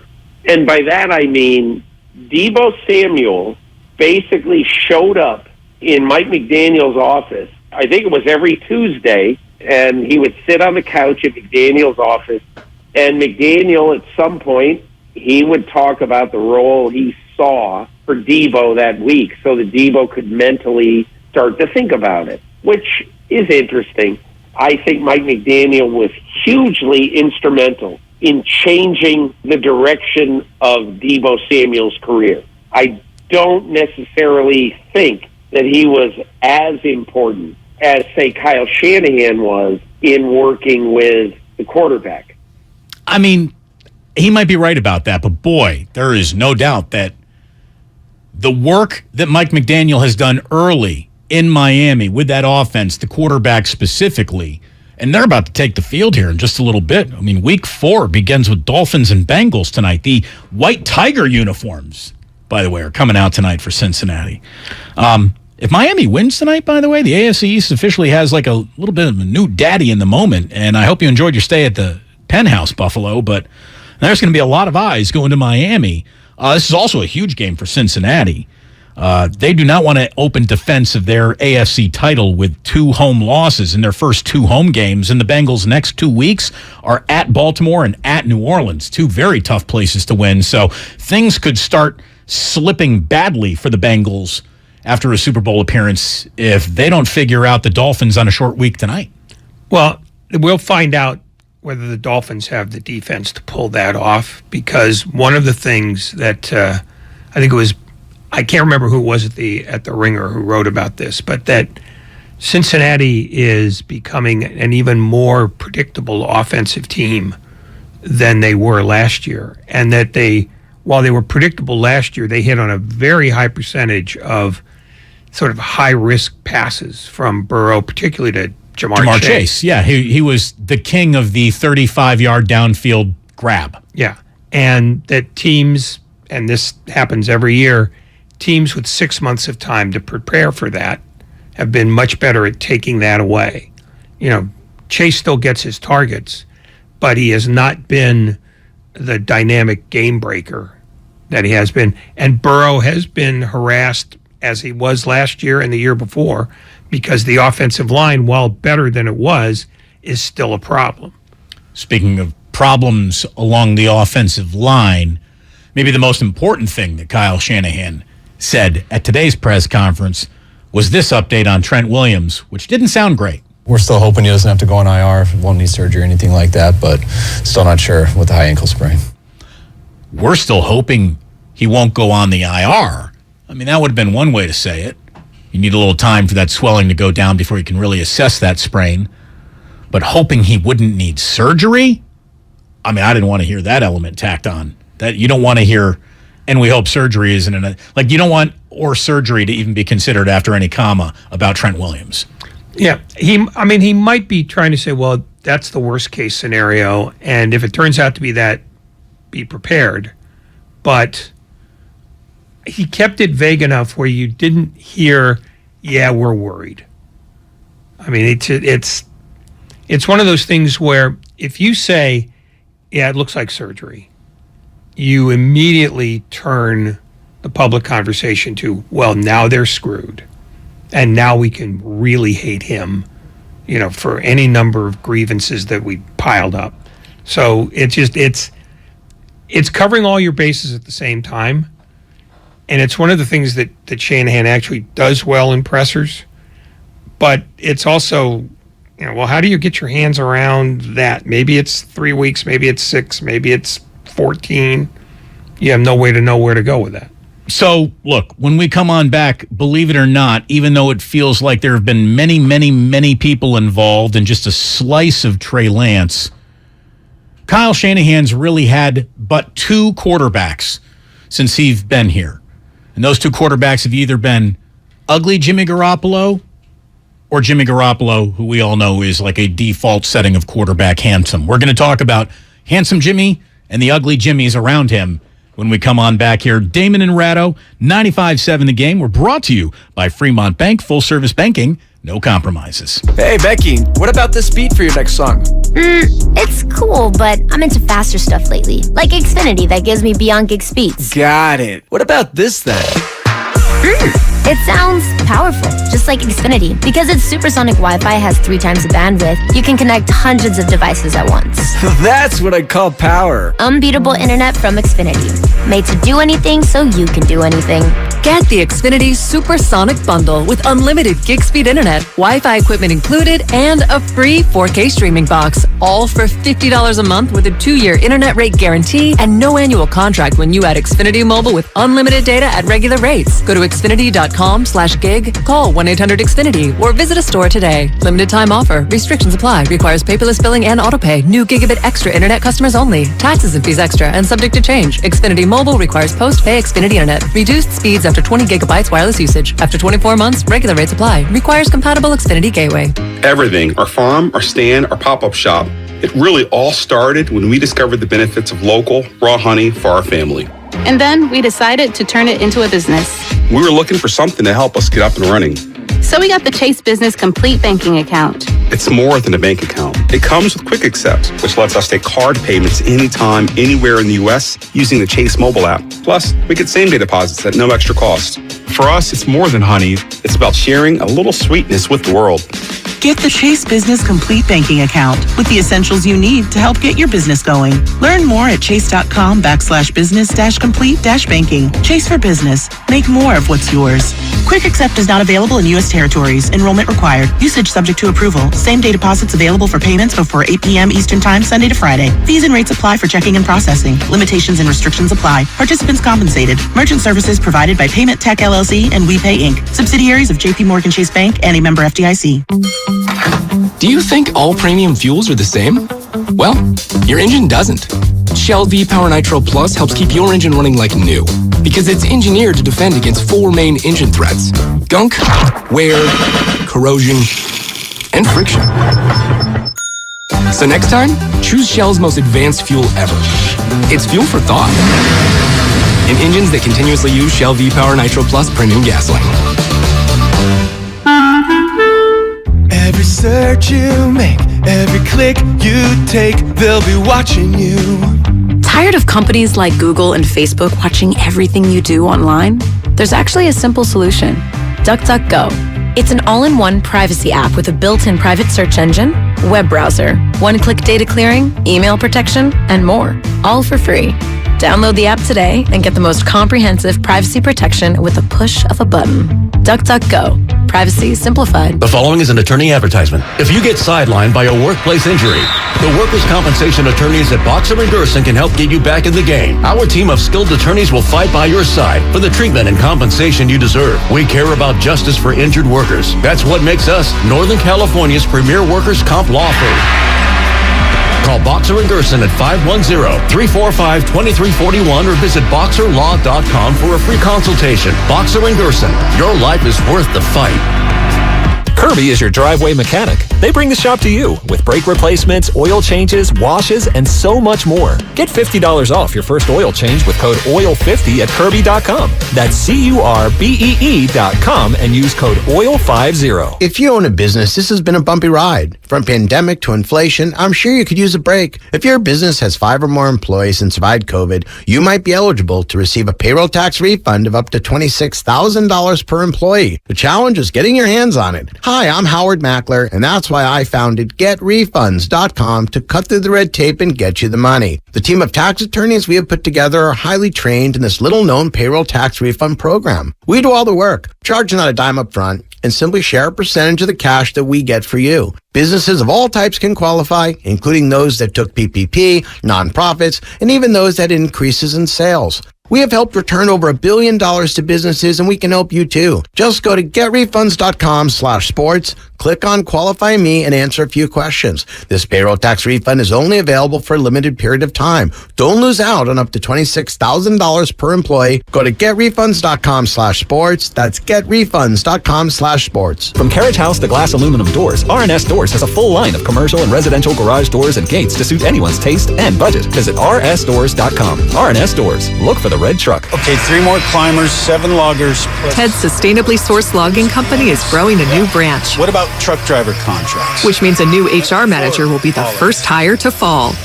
Then we'll need to staff up the warehouse. Indeed can help him hire great people fast. I need Indeed. Indeed you do. You can schedule and conduct virtual interviews all from your employer dashboard. Visit Indeed.com/credit and get $75 towards your first sponsored job. Terms and conditions apply. Remember when you were told bigger is better? Well, that's just simply not the case. Do you want a big bill? No. A big burden? No. What about a big bulky tank water heater taking up space in your basement? No, I didn't think so. What you do want is to make all of those things smaller. Navien tankless water heaters are more efficient and take up less space than outdated bulky tanks, with cutting-edge features that improve safety, simplify processes, and increase capabilities. Once you go Navien, you'll never go back. Learn more at tanklessmadesimple.com.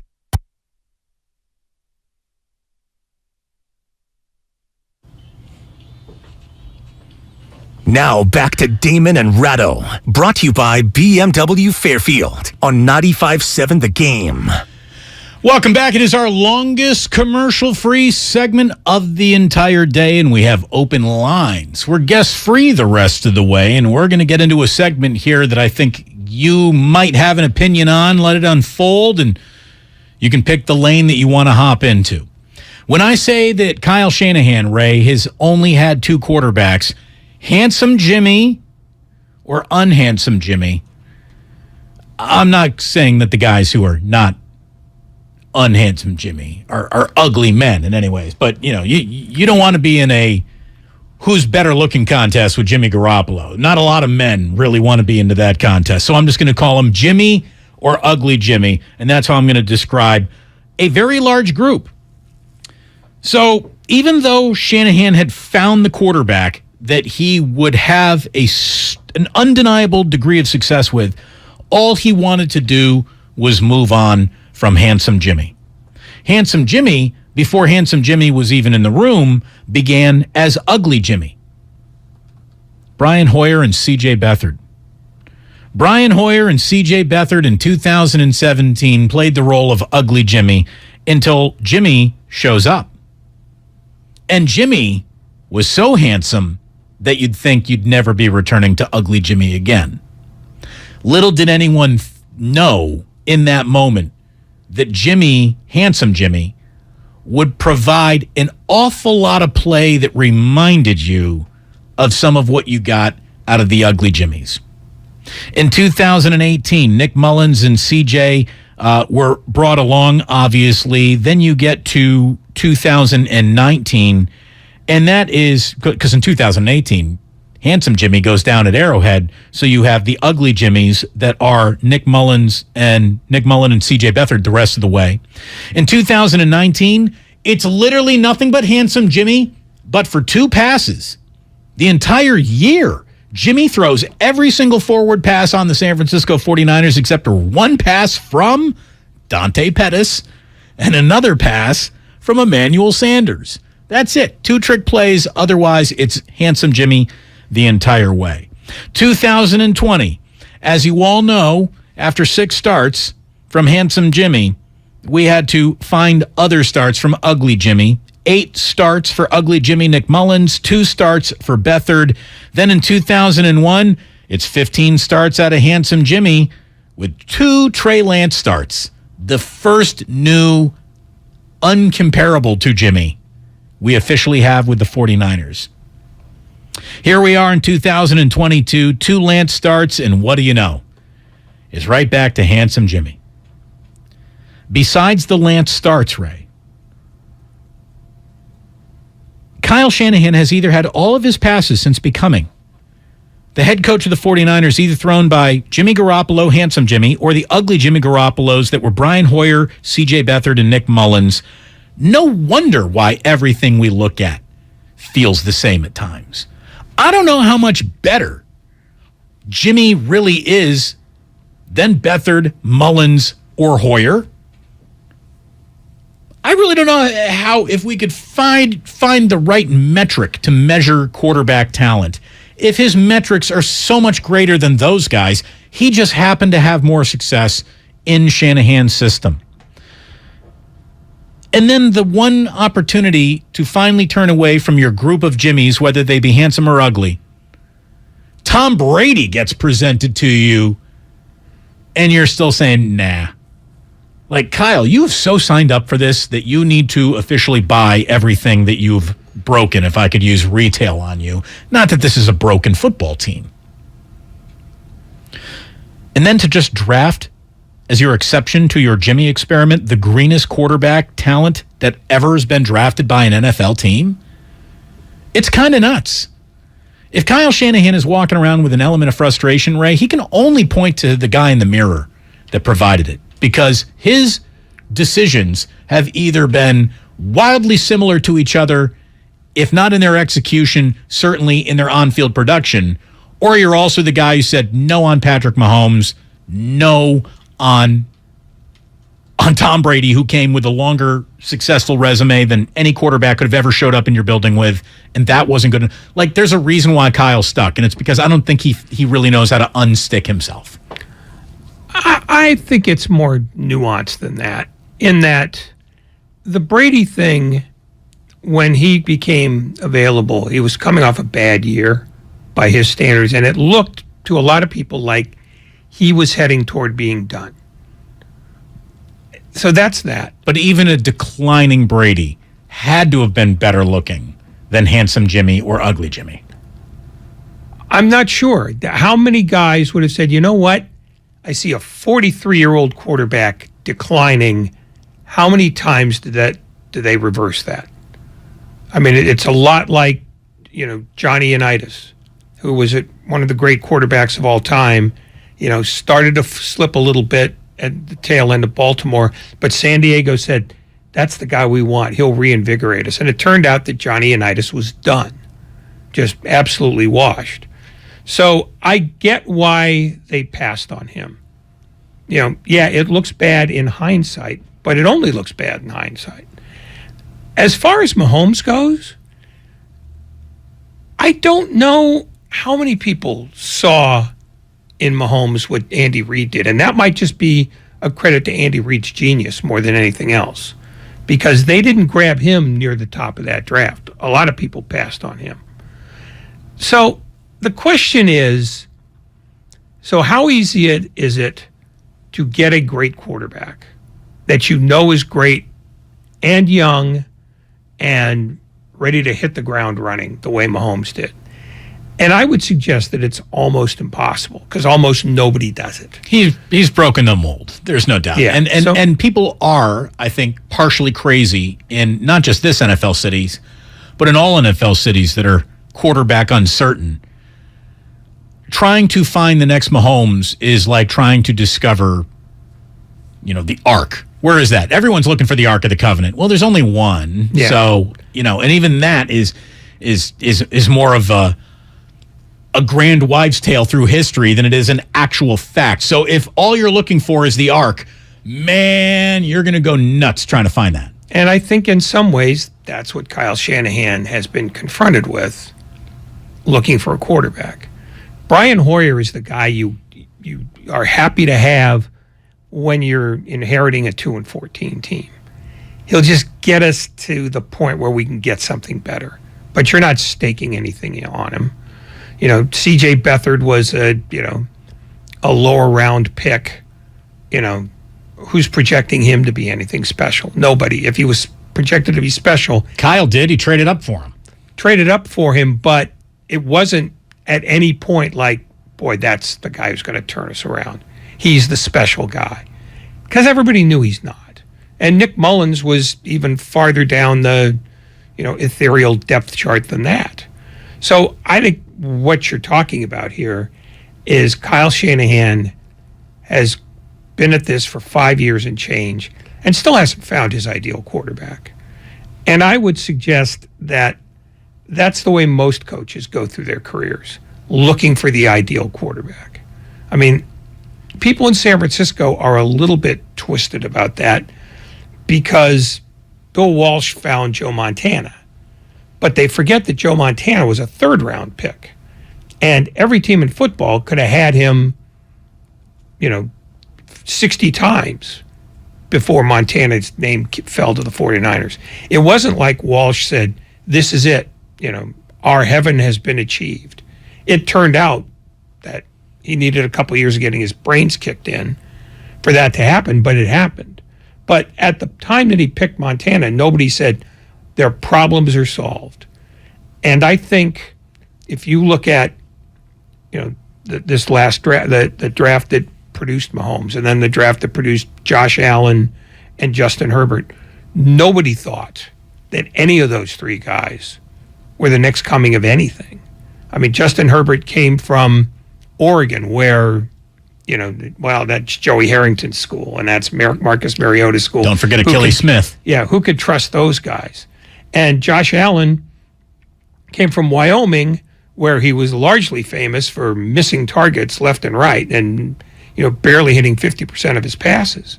And now, I'd say 29 teams would trade for him no matter how many draft choices it took. It's just sometimes the right guy hits the right system. And I think it's safe to say that Jimmy Garoppolo probably isn't the right guy for any system, but he's the right now guy. And I would posit that Shanahan probably should get more credit for getting more out of Garoppolo than logic would tell you he should get. He probably has. That's why I thought Garoppolo in another uniform this year was almost going to be as fascinating a story to monitor as what Trey Lance looked like in his uniform this year. Like, put Jimmy in another system, then what? That would have been fascinating. It's a shame that we didn't get to see it. Yeah. Oh, no. I mean, the hypothetical is always more interesting than the multiverse. Than the real. So, I'm sure that goes a long way to explaining the hypothetical of your backup quarterback always being the most popular guy in town. Let me run this past you real quick, because you shouldn't draft anyone that in your mind's eye you don't conceive of playing on some level, right? You're at least interested enough to invest a draft pick, whether it be the number 1 pick in the draft or the last pick in the draft. That brings us, by the way, to our 5 o'clock hour. Welcome. You're listening to 95.7 The Game, KGMZ FM and HD1 San Francisco. Always live on Twitch, YouTube, and the free Odyssey app. Damn well better be free. All right. So we got fascinating Steve Young sound talking to Rich Eisen that we're going to get into.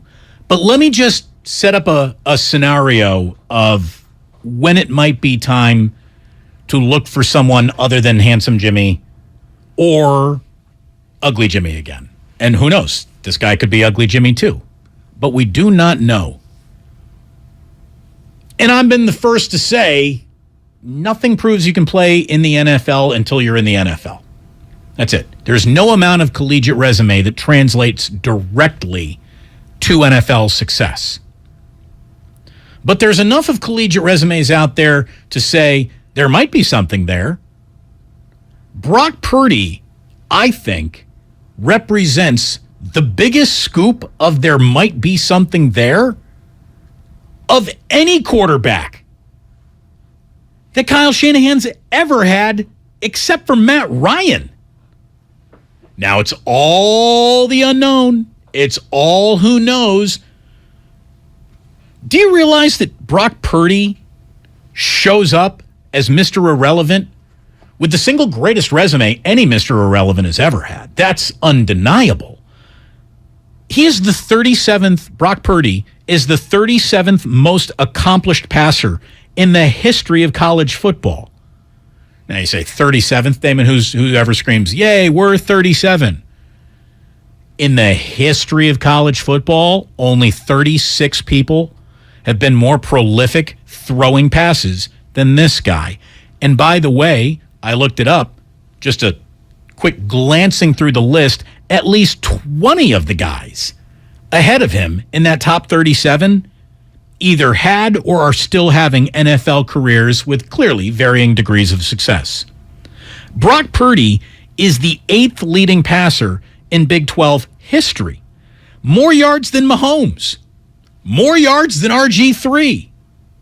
He was a 72% passer in his senior season, who threw for a grand total of 84 touchdowns against only 33 interceptions over 4 years. He completed nearly 1,000 passes when he was in college. Now, we all know that the NFL spits on that for sure. There is something there, though, that I think is officially worth exploring if 3 weeks from now we are stuck in same old Jimmy mode. If 3 weeks from now the 49ers are still looking at 2 or just 3 wins. If this is a rough Monday night against the Rams, followed by trips to Carolina and Atlanta, should those games go rough, East Coast back on the road, you can't tell me that the unknown of Brock Purdy won't, that stock will be rising, I think, in Shanahan's mind. And it should. It should. And look, he could be completely wrong about that too. What quarterback hasn't he been wrong about, I guess would be my point. So what's another one? Find out. I don't think he's been wrong about Garoppolo. If this goes downhill, well, I mean, he told you he was wrong about Garoppolo because he wanted to never work with him ever again. That's not saying he's wrong about. Not wrong, but I mean, now you're just picking semantics. No, I'm not trying. No, but it's important to say that because people will hear that and go, oh yeah, he clearly screwed up with Garoppolo. I don't think he screwed up with Garoppolo. Clearly screwed up. He wasn't the second coming. He was a competent quarterback who ran Kyle Shanahan's offense well more often than not. What did you do to get here? What'd you do to put yourself in this room today. Well, when it comes to Brock Purdy, on his way to the NFL, his career completely dwarfs the career of Brian Hoyer and C.J. Beathard and Nick Mullins and Jimmy Garoppolo's, and maybe most importantly, Trey Lance's. Trey Lance, none of those guys' college careers can hold a candle to Brock Purdy's.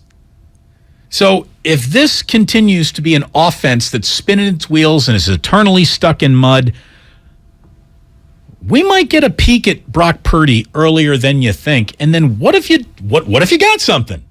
What if you actually have something in him? Knowing that you have completely tapped all that there was to tap in Jimmy Garoppolo. And by the way, before you say, well, Jimmy actually threw for more yards, dude, he played at Eastern Illinois. It's Ohio Valley. It's not major college football. This guy, Brock Purdy, played major college football. The problem that I see with that is twofold. One, college stats do not necessarily transform themselves into great pro stats. No, nothing does. But the other thing is, I don't think Kyle Shanahan, having flirted with the unknown with Beathard and Mullins, ever wants to go back again. The idea that he went to Trey Lance is still a bafflement to me based on his resume, but I think he fell in love with the metrics, fell in love with the arm, fell in love with the fact that here's a guy who can get out of the pocket. But he fell in like enough to Brock Purdy to draft him. But he drafted him as the last player. Doesn't matter. No, it matters to a certain extent, because if he thought there was something special there, he'd have taken him higher. So, not the year after drafting Trey Lance, he wouldn't have.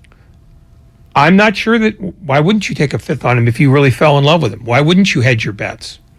Maybe you got a little intel saying the entire league is just not as interested as you might be, and if he is there with your final pick, that's worth taking. I mean, I don't know why Brock Purdy, as accomplished as he is, was as close to being undrafted as a human can be before you actually get drafted. But he's here now. And he comes with an impressive resume, and if Garoppolo is a declining return on investment, I wonder how curious. And I know he's been stung by inexperienced quarterbacks. I just wonder how curious Shanahan's going to get about this whole thing. Well, I think it's very much an open question that you raise. I'm not trying to dismiss the question. I just think that it's going to take an awful lot to get him off Garoppolo. Because, one, I don't know what you have in Purdy, because nobody does. And two, if you put this team through another quarterback trauma after the one you've already put it through, that's when you can start raising questions in the room about the guy in charge. Well, maybe it'd be an actual trauma that makes this decision, because Brock Purdy, for all of his maybes and question marks, is a play away from being this team's starting quarterback. Oh, no question. But that's a decision that makes itself, as opposed to a decision that Kyle Shanahan makes just because he feels like making the decision. If Jimmy Garoppolo goes down, yeah, it's Brock Purdy. Do the best you can. I mean, that's an easy one. In the same way that Garoppolo now is an easy choice, because there isn't another one to make. If we see 3 more performances like we saw in Denver coming up in the next 3 weeks, it might be Brock time. It's just all I'm saying. I just want to be one of the first out there to say it. And go with God. I just don't know that Kyle Shanahan is that intrepid a coach when it comes to stuff like that. Steve Young, he was on the Rich Eisen show. And when he was asked, because, obviously he knows the inner working of the 49ers very, very well, by Rich, what he thinks the real relationship is between Jimmy Garoppolo and Kyle Shanahan, here's what Steve Young had to say. He said anyone who's trying to frame it as all roses is probably exaggerating, basically. It's an oddity, there's no question, and no one would have thought it, not Jimmy, not Kyle or John Lynch, the general manager, thought that there was a chance that Jimmy would not find a home and of value for the 49ers and for Jimmy. It just didn't happen. And so they ended up back with each other. And now you saw last week there's this edge of resentment that's been built, or like naturally, right? You've been rejected and you don't want to take that in. So I'm slightly concerned about going forward with the relationship with Jimmy and with Kyle and John. Is just, can we, despite all the things that have happened, can we still keep, a profitable relationship? It can be tense, just make sure that it's creatively tense, right? Not toxically tense. And I think that'll be a fine line throughout the year, depending on how things go, because there's certainly a lot of broken glass between everybody. And like any big time, highly sought after job in the world, you got to be able to have thick skin, and you got to be able to move beyond the rigor of the moment. So we hope that everyone at the 49ers can do that, especially around those three guys, because if they can't find a profitable way forward, then where are we? And then it gets really kind of tougher. Again, Steve Young, Rich Eisen show. So I wonder if Steve Young has seen that lip reading video, and if that didn't make him think more of this.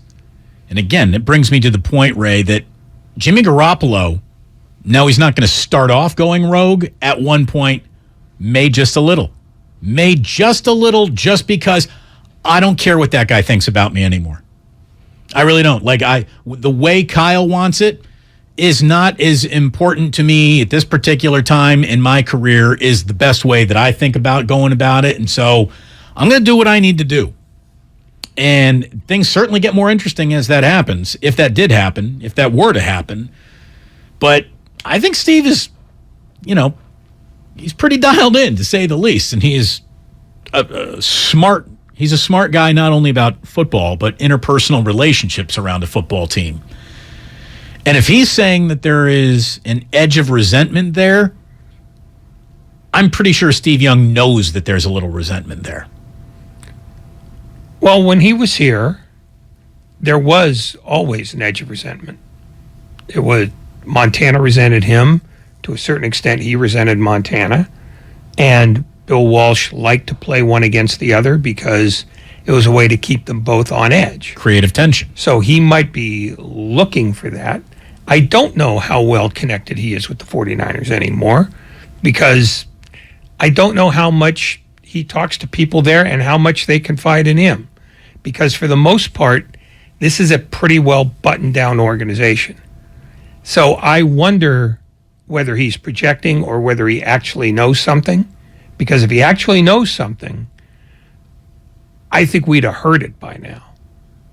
I think he's probably answering a question, because this is why I like, when I hear an answer, I like to hear what the question is. Because he might have just been, sort of eased that way by Eisen, who knows how to ask a question. So I'd need to know more. But even if there is a resentment, let's humor this a little bit. He's not going to go rogue. He's not going to suddenly, you know what? I'm fed up with you. I'm going to do this my way. Because that's when you will see Brock Purdy. Because if Kyle Shanahan... Unless it works, right? Well, how are you going to get that to work if a team hasn't worked on it during the week? If I'm not saying Jimmy's throwing up plays. If there's nothing in the plan that says, throw that 28-yard out, and he decides to throw that 28-yard out, well, there are 9 guys who haven't trained on that all week. Can they block the 28-yard out? I'm not saying going rogue to the point where he's running plays that they have not practiced. But I don't know what you mean by that, because audibling into this, audibling into that, taking the play that you sent into the huddle, spitting on it to run another play that we've practiced several times. Well, but what plays have they practiced that are going to be radically different than the ones they've been running? The other ones. I think in the course of a week, you're pretty much running the stuff that he wants run in a game. So this guy's got 6 years of internal knowledge. He's got 6 years of internal knowledge, but a week-to-week practice, you're not going to try stuff that the coach doesn't want tried. So I'll just go back on this again without trying to pass myself off as an expert. I think Jimmy Garoppolo is a well-programmed quarterback who does what the coach wants him to do, whether he likes it or not. Again, though, but if there's a building resentment, if there is an actual level of hard feeling, bad feeling that bubbles to the surface, maybe things change. You got to allow enough of the unknown, Ray, to admit that things do change, and they change rather quickly in sports. And the little Lord Fauntleroy good soldier on a Monday might be the guy who's AWOL on a Thursday. I'd have to see it to believe it. I just don't see Jimmy Garoppolo as that kind of guy. Steve Young was asked about more on this resentment by Rich Eisen. Here's more from Steve. He's 34-14, went to the Super Bowl, went to a couple of championship games, and now they're telling him, we don't want you. We don't want you, and we're going to let you go, and we've drafted somebody else. You're done. So then he has to take all that success in his mind and make sense of it. Like, why am I being released? Why am I being fired? And what you don't want to do naturally is say, well, it's because I'm not getting things done or I'm not doing my part. You take it as, well, they're idiots. And then people around you say that everyone's an idiot. And then pretty soon you listen to everyone, you don't take in the full measure of why you're being let go, why you're being fired as a part of what you've done. So you could learn and grow, and you build resentment and victimization. And so that goes on for 6 months through his injury, and everyone's telling him how loud, can't wait to get out of there, forget those guys, and look, have I heard those words said? No, but I'm just saying, if you think about the human nature of it, screw those guys, you'll be better off somewhere else, blah, blah. And you start talking and thinking about that for 6 months, and then you end up back in the same spot. And maybe if you don't have those conversations to make things more positive, you're ending up together, remarried, when you haven't really solved the original problem. I think that there's a lot there. I mean, if this is all of the frustrations and all of the wanting more from your quarterback, if that becomes the ever-present feeling around Jimmy Garoppolo, I could see how that would start eroding things quickly. Again, here's a little bit more from Steve, who then even circled back to the fact that, as much as we keep on saying that he's the right quarterback for Kyle, he might not be the right quarterback for Kyle's system after all. Kyle is an innovative, people are going to come open in his offense. It's a grinder's offense in a sense that it's a grinder's offense for preparation, and it's really an embodiment of the sophistication of what he's trying to do on the field. And Jimmy, by his own admission, is, I want to wing it. I want to just let it, I want to be like 2017. I just want to let it rip. And the great grinders on the data through the years are the guys that are at the top of the league. That's Tom Brady, that's Peyton Manning, Drew Brees, Aaron Rodgers. They grind through the data. And there's guys like Jameis Winston and, these guys that love to just rhythm, just let me rip, let me go. And there's highs and lows. And in the highs and lows, Kyle obviously didn't want to ride the highs and lows. And Jimmy wants to ride the highs. He wants to ride the highs. And then, how do we solve for the lows? And I think that's why the two of them have to find a profitable way forward so that they can find that place where, hey, Jimmy, I need you to do extra here. And, Coach, I need you to help me here. And those are the kind of conversations hopefully are happening right now. And he's talking about profit. If this team keeps going broke in red zones, if this team is looking at its defense week after week after week saying, if not you, it doesn't happen. Man, I could just... As much as I think that this team is absolutely in contention right now to be a playoff team and things will get better with Jimmy, we also know that things are going to slip up. And if they continue to slip up, this equation, speaking of profit, right, this equation right here has less time to become profitable than it's had in the past. It's had. Like, I could see an awful lot of, well, I'm sick of you, you're sick of me now, and you got this other quarterback named Brock, and just go ahead then. I could see Kyle Shanahan eventually just saying, I don't know what to do anymore. I don't know what to do anymore. He won't throw the pass that I say. That's the primary receiver. I ran him open, but because he's outside the numbers, Jimmy's not going to throw it to him. I can't do that anymore. Well, and I need to see Brock not throw that pass before I think he won't throw that pass either. Except that he had those opportunities last year with Lance in the first half of the season when things weren't going well and didn't go that way. If your scenario happens, it means that Kyle Shanahan has sort of broken his programming and the season is lost. Because you can't play, that sort of, I just want something different with a team that fancies itself a Super Bowl contender. That's too much turmoil for a team to handle. And I think the default setting, though, can't be we fancy ourselves a Super Bowl contender. The default setting has to be we need to start processing this information in real time.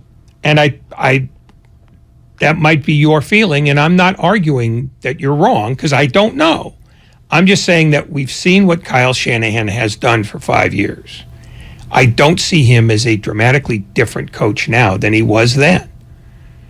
And I think as long as that's the case, it's going to have to be something fairly catastrophic for him to go away from Garoppolo and to Purdy.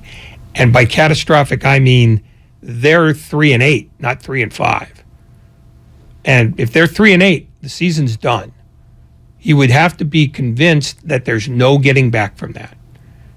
And so I'm thinking you're talking well into the second half of the season. And it would have to be a series of awful performances. When I kind of feel like Denver is about as low as he can be, that offense can be. I don't know ways that it could be materially worse. And I suspect that more turnovers. More injuries. More injuries, for sure. Yeah, I mean, if they're still going to have 3 turnovers a game, sure. But, at that point, do you want the third quarterback? Because I don't know of any team that's ever made a run using 3 quarterbacks. I just think that Kyle Shanahan, for good or ill, is a more conservative thinker than that and a more conservative long-term planner than that. There may very well be a point where he just decides to abandon the whole Garoppolo run. But I think it's going to have to be post-catastrophe rather than pre-catastrophe. Tim, South City, you're on 95.7 The Game. Tim, what do you got? Hey, guys. I had a couple points. One about Garoppolo and Shanahan and their relationship. And then first, I just wanted to comment real quick about what Ray said that in hindsight now, the decision to not take Brady by Shanahan was the wrong decision. But at the time, that it probably was the right decision because it seemed like Brady was on the decline. And I got to disagree with that. I mean, I think, number one, of course, the Super Bowls. That, is a gigantic thing that you've got to take into account. And number two, I think that you look at their injury history. Brady has only missed 1 year when he blew up his knee in his 22 years. The rest of the time, he hasn't, missed a damn game. And look at, even in 2020, coming off the Super Bowl loss, Garoppolo had missed the majority of the 2018 season when he blew up his knee, and of course he missed in 2020. And then in 2020 as well. So what I'm saying is, I think it's the biggest no-brainer in history that Shanahan should have taken him. But you know why? I think it was sour grapes over the Super Bowl loss to New England. He didn't want to bring Brady onto his team because he still resented him for beating him in the Super Bowl. I mean, if that is a factor in the decision process, I'd be really stunned, Tim. I got to be honest. Yeah, I'm listening to him, and it makes sense. And then all of a sudden, he steers right into the ditch at the end. Yeah. You had me there for a little bit, but look, I hate to side with Ray. Ugh. Then don't. No, because you like you always say, you can't remove things from the timeline. Brady's last pass at Foxborough was a pick six going in the other direction. Brady's arrow leaving the New England Patriots was at best pointing towards the horizon. It was not pointed up anymore. He gets to Tampa Bay, and everyone's like, "Oh my goodness, look at what happened!" And yeah, that he joined a team that was built to be a monster. They were only missing a quarterback. Well, but wasn't that what the 49ers had?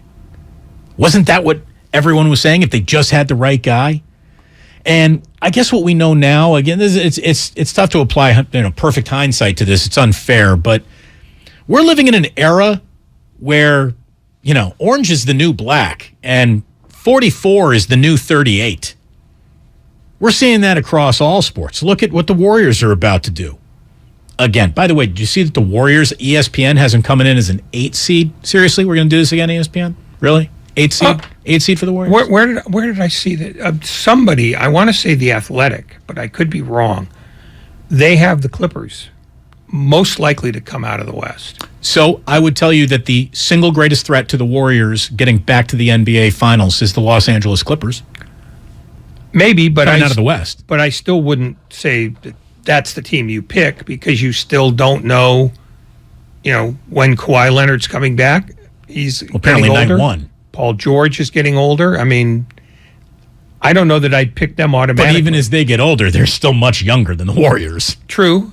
And quite frankly, I mean, I look at Phoenix and I go, hey, we finally got rid of the racist owner. Things are looking up for us.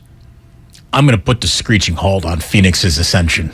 I think their window closed. You might be right. Look, how the hell would I know? But, I wouldn't pick the Clippers first. That's a team that's been talked about more. Do you think the Warriors should be picked first? Would you pick any team above the Warriors to win the Western Conference? Or just be the 1 seed in the regular season? I would not. And not for any reason other than nobody has seized that sort of putative crown from them yet. I don't see that anybody improved themselves so well that they suddenly become, that's it. I think to be the king, you got to kill the king. And I haven't seen a team that's positioned itself to kill them yet. Giuseppe. Great name from San Bruno. What's going on, Giuseppe? What's going on, fellas? Thanks for taking my call. Yes, sir. Hey, I just, being a big fan of all things sports, one thing that I think is missing from the conversation is Shanahan and that those guys trying to pick the right quarterback all the time, like you said about the arc. I mean, it's kind of like, 1 in a million versus creating a culture, Shanahan creating a culture in the Bay Area like there used to be. The only thing about that team that seems to be a culture is the defense and the hard-nosed defense. I mean, at the end of the day, the goal is to win a Super Bowl. It's not to have the best quarterback. And you see teams like the Giants in 10, 12, 14. They didn't have all the best players, but they had a culture of hard nose, of keeping your head down. And that's one thing, again, that I think is missing is it'd be great to see Shanahan and those guys create a culture where they could attract good players, whether it's in free agency or not, versus always trying to pick the right guy. And Shanahan looking like he's on one team and the quarterback and the Niners on the other team. A lot of the Mike Tomlins in the world and those guys, they're working together with their team. They look like they're on the right side. Shanahan looks like it's him trying to be smarter than everyone else. But a great culture would be the way to go, in my opinion. Thanks, fellas. Thank you very much. Appreciate the call. Thank you for listening. I'll say this. I got a little of that culture check that you're asking for right here. Because Fred Warner, when we were asking him, how frustrating is it to go out and play such good defense only to watch that offense struggle and maybe be the reason why you guys lost tonight? You gave up 9 points in Denver defensively, for goodness sakes. Does that get frustrating? And here's what Fred Warner said to us yesterday. Jimmy's the exact same. He's always been a true professional at what he does. Outstanding player. Pardon me. I hit the wrong one. He was giving love to Jimmy. This is what Fred Warner had to say about the defense plays well and the offense does not. I, as one of the leaders of the team, not just on defense, but this is a team. It's not just offense versus defense. It's offense and defense, and this is our team. And our team right now is 1-2. That's the reality of it. Regardless of if the offense is getting scrutinized and we might be getting a pat on the back, like at the end of the day, if we're not winning football games, then we're not doing our job. So we have to figure out ways to be better and to learn from our mistakes to ultimately win football games. That's what this is about. You're in this business to win, and at the end of it, to win a championship. So whatever we need to do to make that happen, that's what we got to do. It sounds like a guy who has bought into the culture that Giuseppe was saying, I want to hear it. I want to see that. And I'll just say this, too. We can granularly nitpick what Kyle has and has not done at the quarterback position, a few other places on the field. The broad brush of the San Francisco 49ers, since Kyle arrived, I think can be painted with this statement. No matter what the record is, no matter who's playing today, that team plays its fanny off. Everyone who has put on a 49ers uniform plays their fanny off. The one guy who you would say, I don't know if that guy's playing his fanny off, was Dante Pettis, and Kyle Shanahan was sniffing him out so early that he got rid of him as fast as humanly possible, doghoused him, never really seen from again. So when it comes to the culture of the Niners, that to me is maybe where Kyle's done the best job. Is it a winning culture? Well, in some seasons it has been. But there aren't leaks, there isn't dissension, and I don't see any element of loaf in it, no matter where they are in their season and their competitive life cycle, who's hurt, who isn't hurt. Niners play hard, and I see football teams in the NFL quit on fourth quarters. This isn't one of them. No, I don't think it ever has been. Even the 2 years when they were awful at the start of this, they simply didn't have players, but they didn't lay down. They didn't get blown out 48-3. The culture isn't a problem. The offense has been a problem. Yeah, and I think the offense is a problem. We plow over this ground every day, but the offensive line isn't very good for pass blocking. And the quarterback does not have that dynamic kind of game. His limitations are clear. His benefits are clear. And Kyle Shanahan tries to play to those benefits and avoid the risks that come with playing to his weaknesses. And that's a frustrating thing for a lot of fans.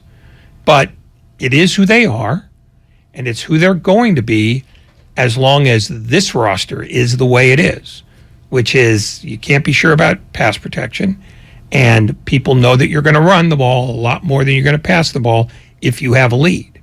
So you just have to live with that. That's this year's DNA. It's not that Kyle Shanahan only wants to score 10 points a game. And it's not that Jimmy Garoppolo only wants to throw 3-yard dump-offs. It's what's available right now, because there are defenses who play against them. And they say, you're going to have to beat us by throwing because we're going to make sure you can't run very well. And even at that, they run okay. So if they had beaten Chicago in the first game, there'd be a lot less of this because they'd be 2-1, and in this conference, 2-1 is like being the king. So it's really, it's a matter of short-term perceptions. In 6 weeks, if this is still what we're talking about, and they're 3-6, now you've got a whole different set of questions. But for right now, this is, you just have to strap in. This is who they are. Andrew on the Comcast Business text line asks, if there was a change made next month to Purdy, does that make it Brocktober? The answer is definitively yes. With the exception of Jocktober, which the Giants are bowing out of. But isn't it great to see Jock Peterson heating up now that the baseball's meaningless? Well, now that his hair's pink. Well, magenta. I can't with that guy. I can't. And I even understand. And there are elements to his year where you could even suggest he had a good year. Yeah, it stopped at the All-Star break. Yeah. To have 17 home runs before the All-Star break and finish your year with 23, you didn't have a good year. Now, I know he's not finished yet, but the Giants, technically, mathematically, Ray, they're, 6.5 back with 7 to play? It ain't over yet. No, but I was going to check and see what Milwaukee was doing because Philadelphia lost again today. Hey, just throwing it out there. We might see the Giants in the World Series after all. He's a competitor. Just throwing it out there. Milwaukee's up 1-0. Uh-oh. That's not good for the equation. No, it's not. We go to Shane. In fact, Milwaukee could move into the playoff spot today because Philadelphia already lost. That's right. Shane, where on Lombard Street are you? The boring part or the famous curvy part? I'm actually heading through the tunnels now, about to get on the bridge. So all right. Now. All right. That's the best part because he's heading home. That's true. I just wanted to kind of ask you guys the question about this perception of Shanahan and being this brilliant play caller. I'm by no means a savvy enough football watcher to, tell the difference between a really great play caller and a mediocre play caller. But I can't help but wonder if he's picked up this image of being a great play caller and it's stuck with him for one way or the other in the same way that, a guy can get the image of being a troublemaker because he makes one mistake early in his career or something like that. I think Shanahan's reputation of being a great play caller is traced back to one of the great offenses the NFL's ever seen when he was offensive coordinator of the Atlanta Falcons. Before that, his dad had a reputation of being a great play caller, and his dad brought him along with Washington, which the last time it really had like a playoff year that people thought could go somewhere was with RG3, and they had a good year that year. I don't think Kyle has an unearned reputation of knowing what he's doing, but I don't know how much his time in San Francisco has really buoyed that reputation just based on the frustrations of the quarterback play alone. And if you wanted to say, well, that's not on Kyle, that's on the execution. He had called the right play, Jimmy just doesn't make it. Well, then I guess you need to blame the general manager, which is also Kyle Shanahan, and to me, that's the reputation that needs to be, I think, re-examined big time this year by Jed York. And if I'm Jed York, I said this earlier this week, I hate to repeat myself, but I'm having the talk with Kyle. And I'm not having a birds and bees talk. I assume Kyle has children, he knows that. The talk that I would have if I were with Jed York is just, that professional progress report that officially says there are elements of what you're doing that are unsatisfactory in player development, acquisition, drafting, and then just the quarterback and the offense. And I don't think it would be unhealthy for Kyle to have that feeling where he's laying in bed next to his wife and says out loud, honey, I actually might get fired if this year doesn't go well. Like, I actually think that could be a good, healthy thing for Kyle's mentals. Knowing that your you-know-what doesn't stink no matter what. Because sometimes it does. And I think if Jed had a little progress report talk where he doesn't threaten him or anything, but he lets him know, I am watching with a keener eye than ever before, Kyle. I think it might be, I don't know, the kick in the pants if Kyle needs one. Does Kyle need a kick in the pants? Does Kyle need a kick in the pants? No. And here's why. Because I asked the question. No. Continue, Don't be sweetheart. that guy. Continue, sweetheart. No, I'll be honest. Last year, this offense that people found so problematic finished first in yards per play. 3 years ago, when they were good, they were fifth in yards per play, first in points, second in points scored. When you have healthy guys, you tend to excel, and I think that's probably what we have to go on. Not these 3 games that have been admittedly ugly, but I don't know that we could say this is the trend that will endure throughout the year. When they have been healthy, this offense has run well. It's produced points and yards, which are the 2 most important metrics. No matter what else you want to strap up, those are the 2 things by which wins are defined. And they've been very good at that. So really, to me, it's more a matter of, figure out a way to fix your offensive line first, and then you can do all the other things you'd like to do. I don't know how they fix the offensive line because it's hard to do that once the season starts, and it's particularly hard to do that when your best offensive lineman is out for 4, 6, 12 weeks. That's the biggest blow to this team. It's not, Garoppolo stepping out of the end zone. It's losing the most important guy, the most important component that your offense needs. By the way, at his presser today, Kyle Shanahan had this on Trent Williams. We're still hoping he doesn't have to go on IR, won't need surgery or anything like that, but still not sure with the high ankle sprain. That is one of the worst areas to be not sure that he could possibly share with us. Oh, yeah. I mean, because that's the thing. I mean, Kyle Shanahan's offense may offend you now, but you weren't annoyed by it a year ago. Certainly not in the second half of the year, and you definitely weren't annoyed by it 3 years ago when they made a run to the Super Bowl. Because all year long, they gained tons of yards, they scored tons of points. So it's not like he's forgotten how to do that. This feels to me more like physical limitations more than it is scheme. Robert in Concord.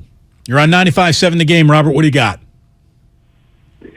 Hey, gentlemen. So I have two questions. The first one is, Ray and Damon, what do you think the 49ers need to do? And, well, more importantly, what does Kyle need to do with his offense in the second half? One thing I'm always looking at, especially the first three games, and I know the first game against Chicago with that heavy rain, but somehow, some way, Chicago were scoring the points, even though it was because of the 49er defense penalties. The 49ers in the second half, in the first three games, have been outscored 34-13.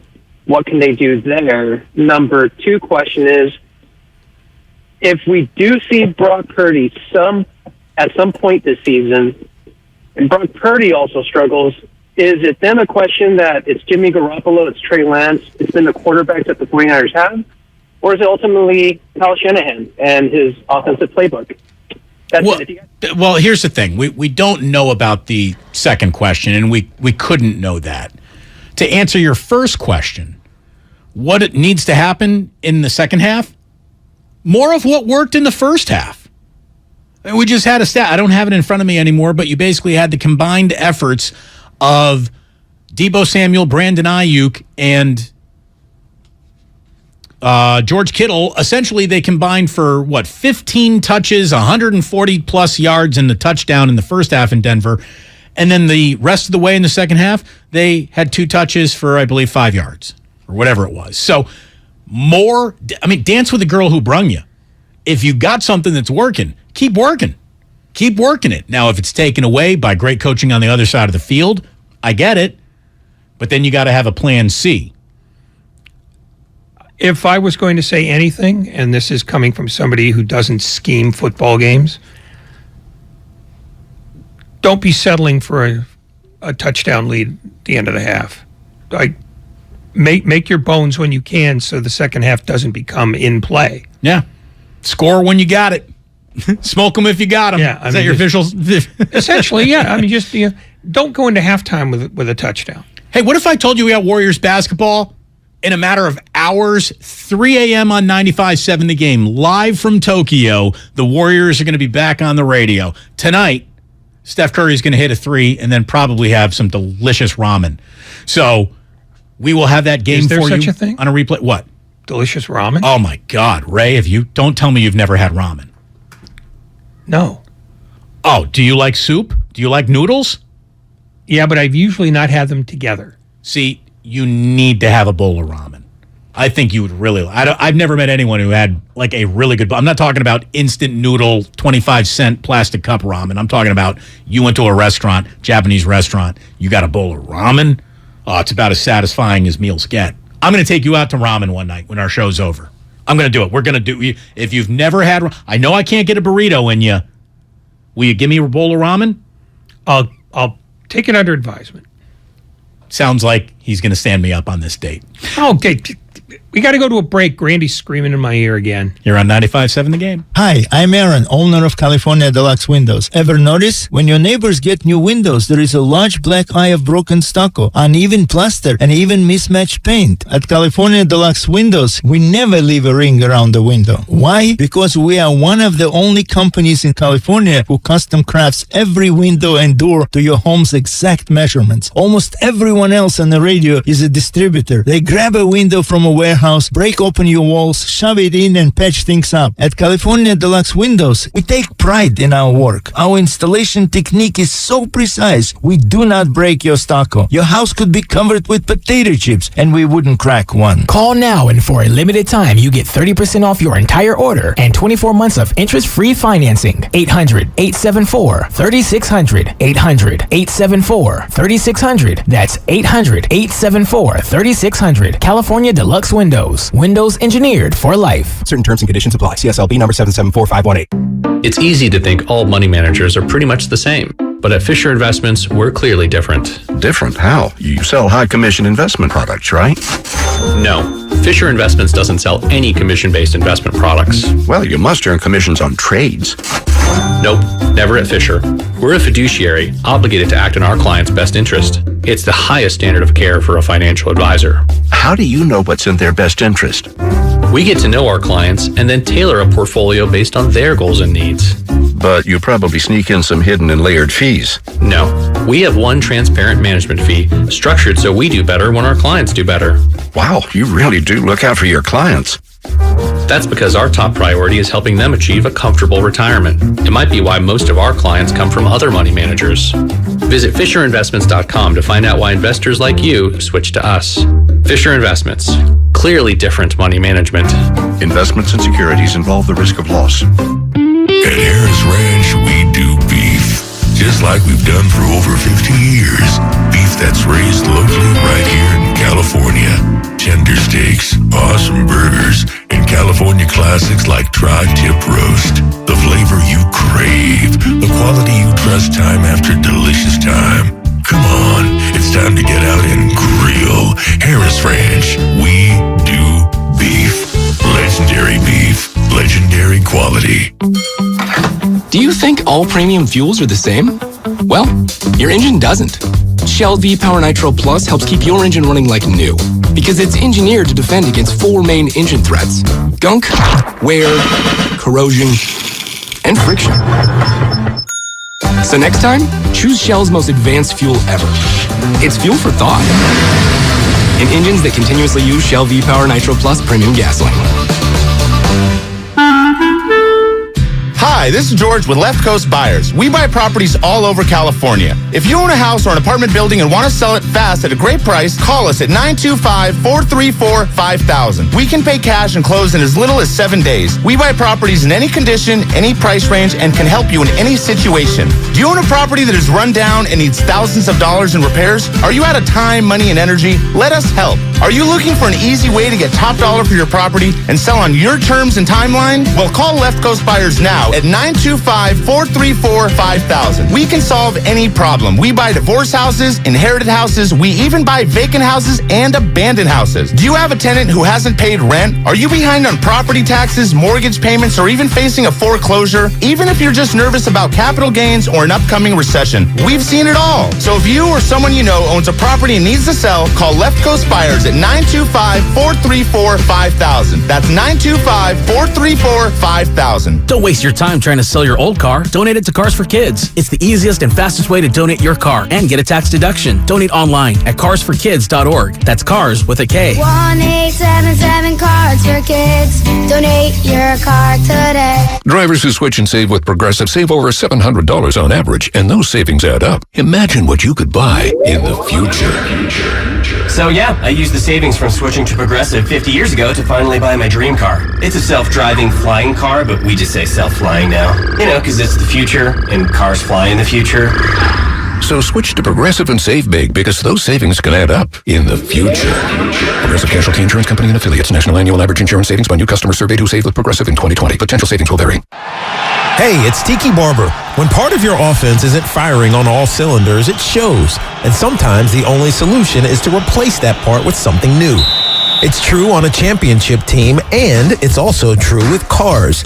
That's why I love eBay Motors. They have all the right parts at the right prices. 122 million of them.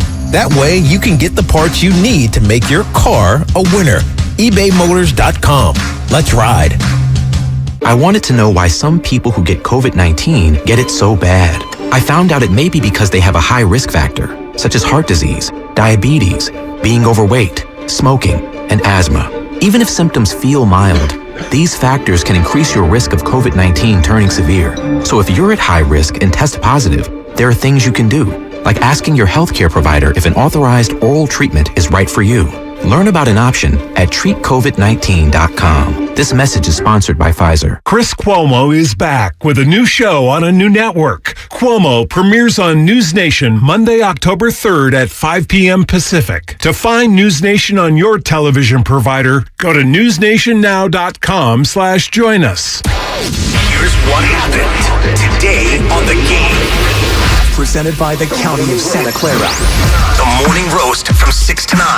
I look at this team right now. This feels on Monday night like their stiffest test in terms of offensive weaponry that they've faced yet. Willard and Dibbs from 9 to noon. Things were going pretty well because you weren't being asked to do anything other than play catch with a friend on the sideline. Steiny and Guru from noon to 3. Well, let me lay something on you. It's like participation trophy. What is? Oh, the conference is weak. Who cares if they make the playoffs? No, for who? Now after they got Jimmy. And Damon and Ratto from 3 to 6. What's the weather supposed to be like on Monday? If it's not a monsoon and Jimmy Garoppolo's had plenty of time to practice with the ones, I don't want to hear it. Shut up, all of you. Beat the Rams. The best of the game, presented by the County of Santa Clara. Book a COVID-19 booster shot now at sccfreevax.org or call 211.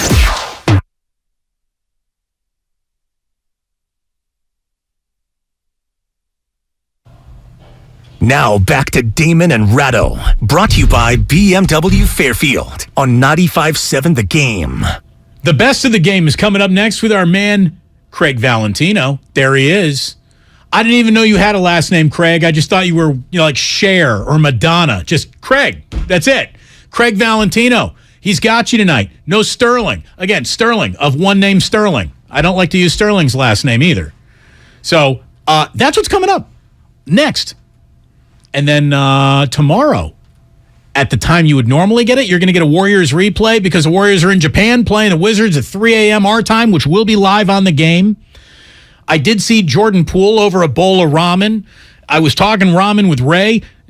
Ray, there's people on the text line saying, take Damon up on this offer. Please, take him up on it. You might not like anything, but you might like ramen. And I would agree with that. It's an outstanding bowl of soup. And who doesn't like a comforting bowl of soup at our age, Ray? I'll be honest with you. Taking advice from the text line is problematic for me.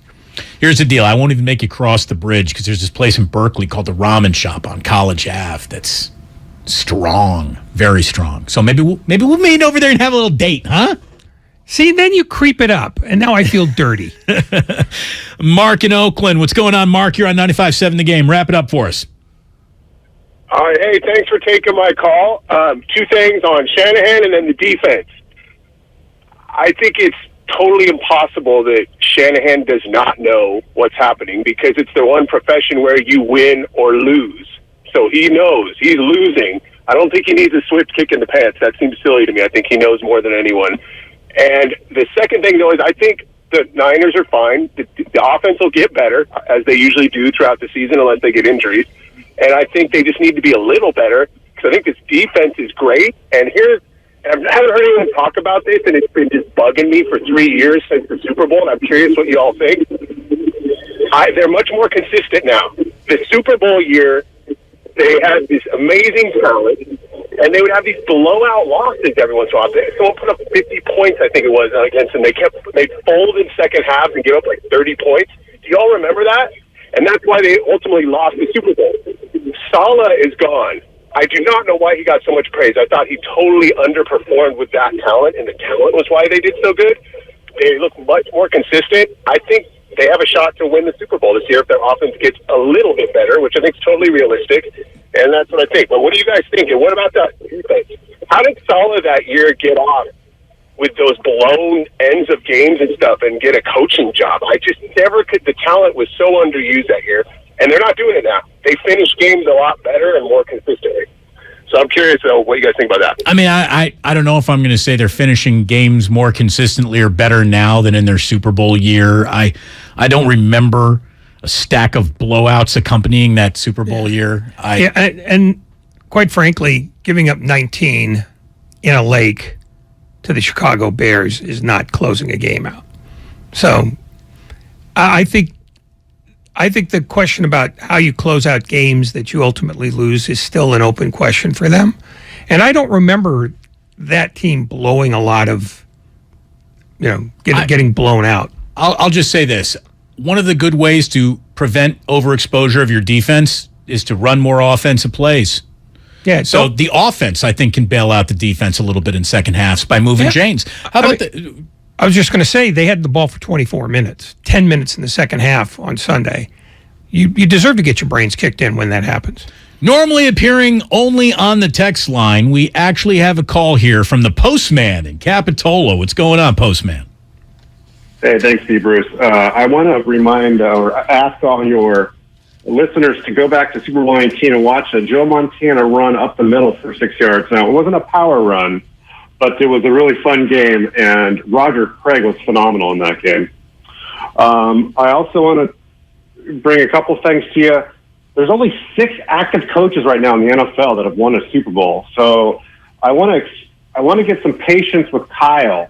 And there's 4 head coaches that I kind of researched.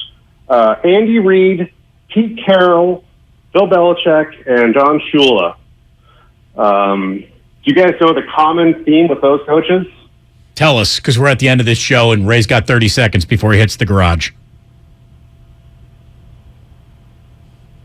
They started somewhere, went to another team when that team got despondent with them and won a Super Bowl. So I'm just asking for us to be patient and work things out. Well, I would say that another theme between all of those guys is they were good to above average coaches and then got a Hall of Fame quarterback, and that's where careers took off from. There is no doubt in my mind that there are more Lombardi trophies in the 49ers trophy case if Kyle Shanahan had an incredible quarterback. So the search continues. Will Jimmy be that guy? Maybe.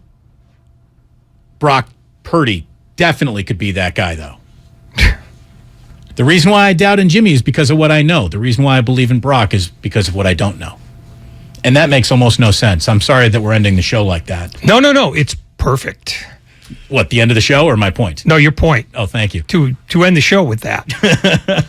That's it. Thanks so much to Kevin Harlan for joining us today. He was fantastic. Lucas, thank you. Grandy, thank you very much. Stay tuned for Best Of coming up next. And remember, 3 a.m., boys and girls. We got Warriors Hoops for you.